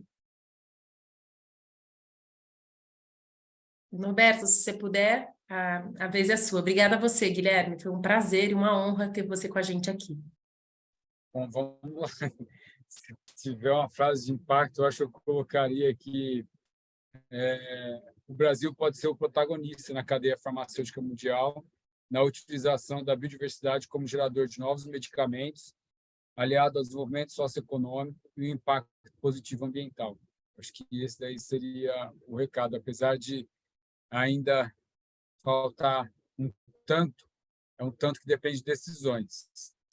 E a gente poderia, inclusive, a partir disso, criar uma nova comunicação com o meio ambiente, de valorizá-lo, o tanto que ele pode trazer de retorno para nós, né? Se, no caso aí, seria salvar vidas ou trazer cura para doenças. E aí as pessoas entenderem que ficar em pé. Aí tem a história do One Health, não é uma frase isso, mas tem a história do One Health, que mexe com o meio ambiente, com a alimentação e etc. A gente precisa entender essa história do One Health também, que a gente depende de um conjunto de coisas vivendo em harmonia, né? E a gente está só explorando e tirando essa harmonia desse ambiente. A gente vai pagar caro por conta disso e vai refletir na nossa saúde. Então, acho que dá para mudar o mindset e a gente trabalhar nesse sentido. É isso, obrigado. Perfeito, Norberto, obrigada. É isso, né? É virar uma chave aí no mindset, concordo com você. Vamos focar nisso que a gente tem que realizar. Tatiana, por favor, se você puder. Isso, né?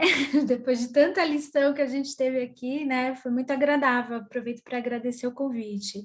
Eu acho que o que eu pensei aqui, observando tudo que o Fábio também falou tão bem aí, eu acho que, assim, quando se fala em impacto socioambiental, é necessário falar de biodiversidade.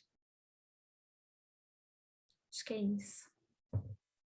Curto e forte, isso aí. Muito bom. Obrigada. Rafael, quer fazer as últimas considerações? Pessoal, brigadíssimo pela estruturação do evento. Eu acho que a gente realmente tem essa possibilidade, que o Norberto falou, de sair na frente. São, assim, muitas as possibilidades que a gente tem de fazer isso no Brasil, mas essa é uma clara e objetiva, então acho que a gente tem que aproveitar. Queria agradecer todo mundo pela participação, acho que o evento foi muito enriquecedor e eu acho que podemos já engatilhar vários outros. A gente já está aqui, Rafael, com várias ideias, viu? A nossa parceria só começou, esse é um tema do presente e do futuro, sem dúvida nenhuma.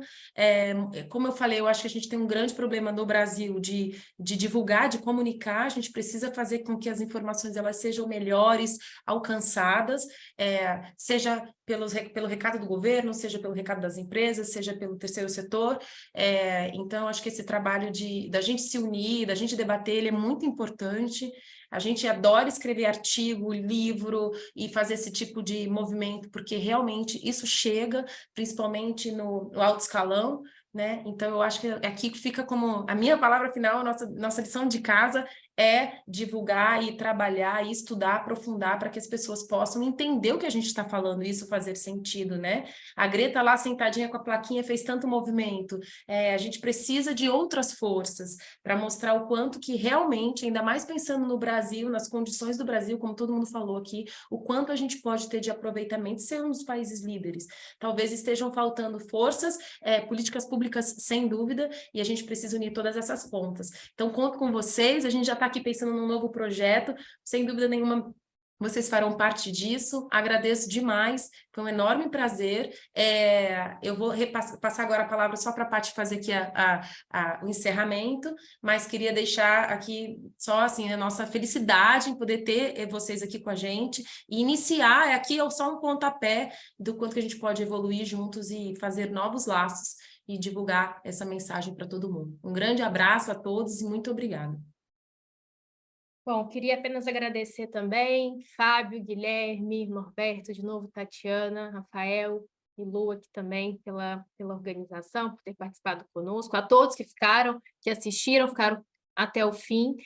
E é isso, a gente tem uma lição de casa, tem muito trabalho a ser feito, mas eu acho que existe muita gente boa trabalhando para que isso seja uma realidade, que no futuro a gente só possa contar excelentes histórias do tanto que a gente caminhou desde esse evento até os resultados cada vez mais efetivos. Então, obrigada novamente, um bom dia a todos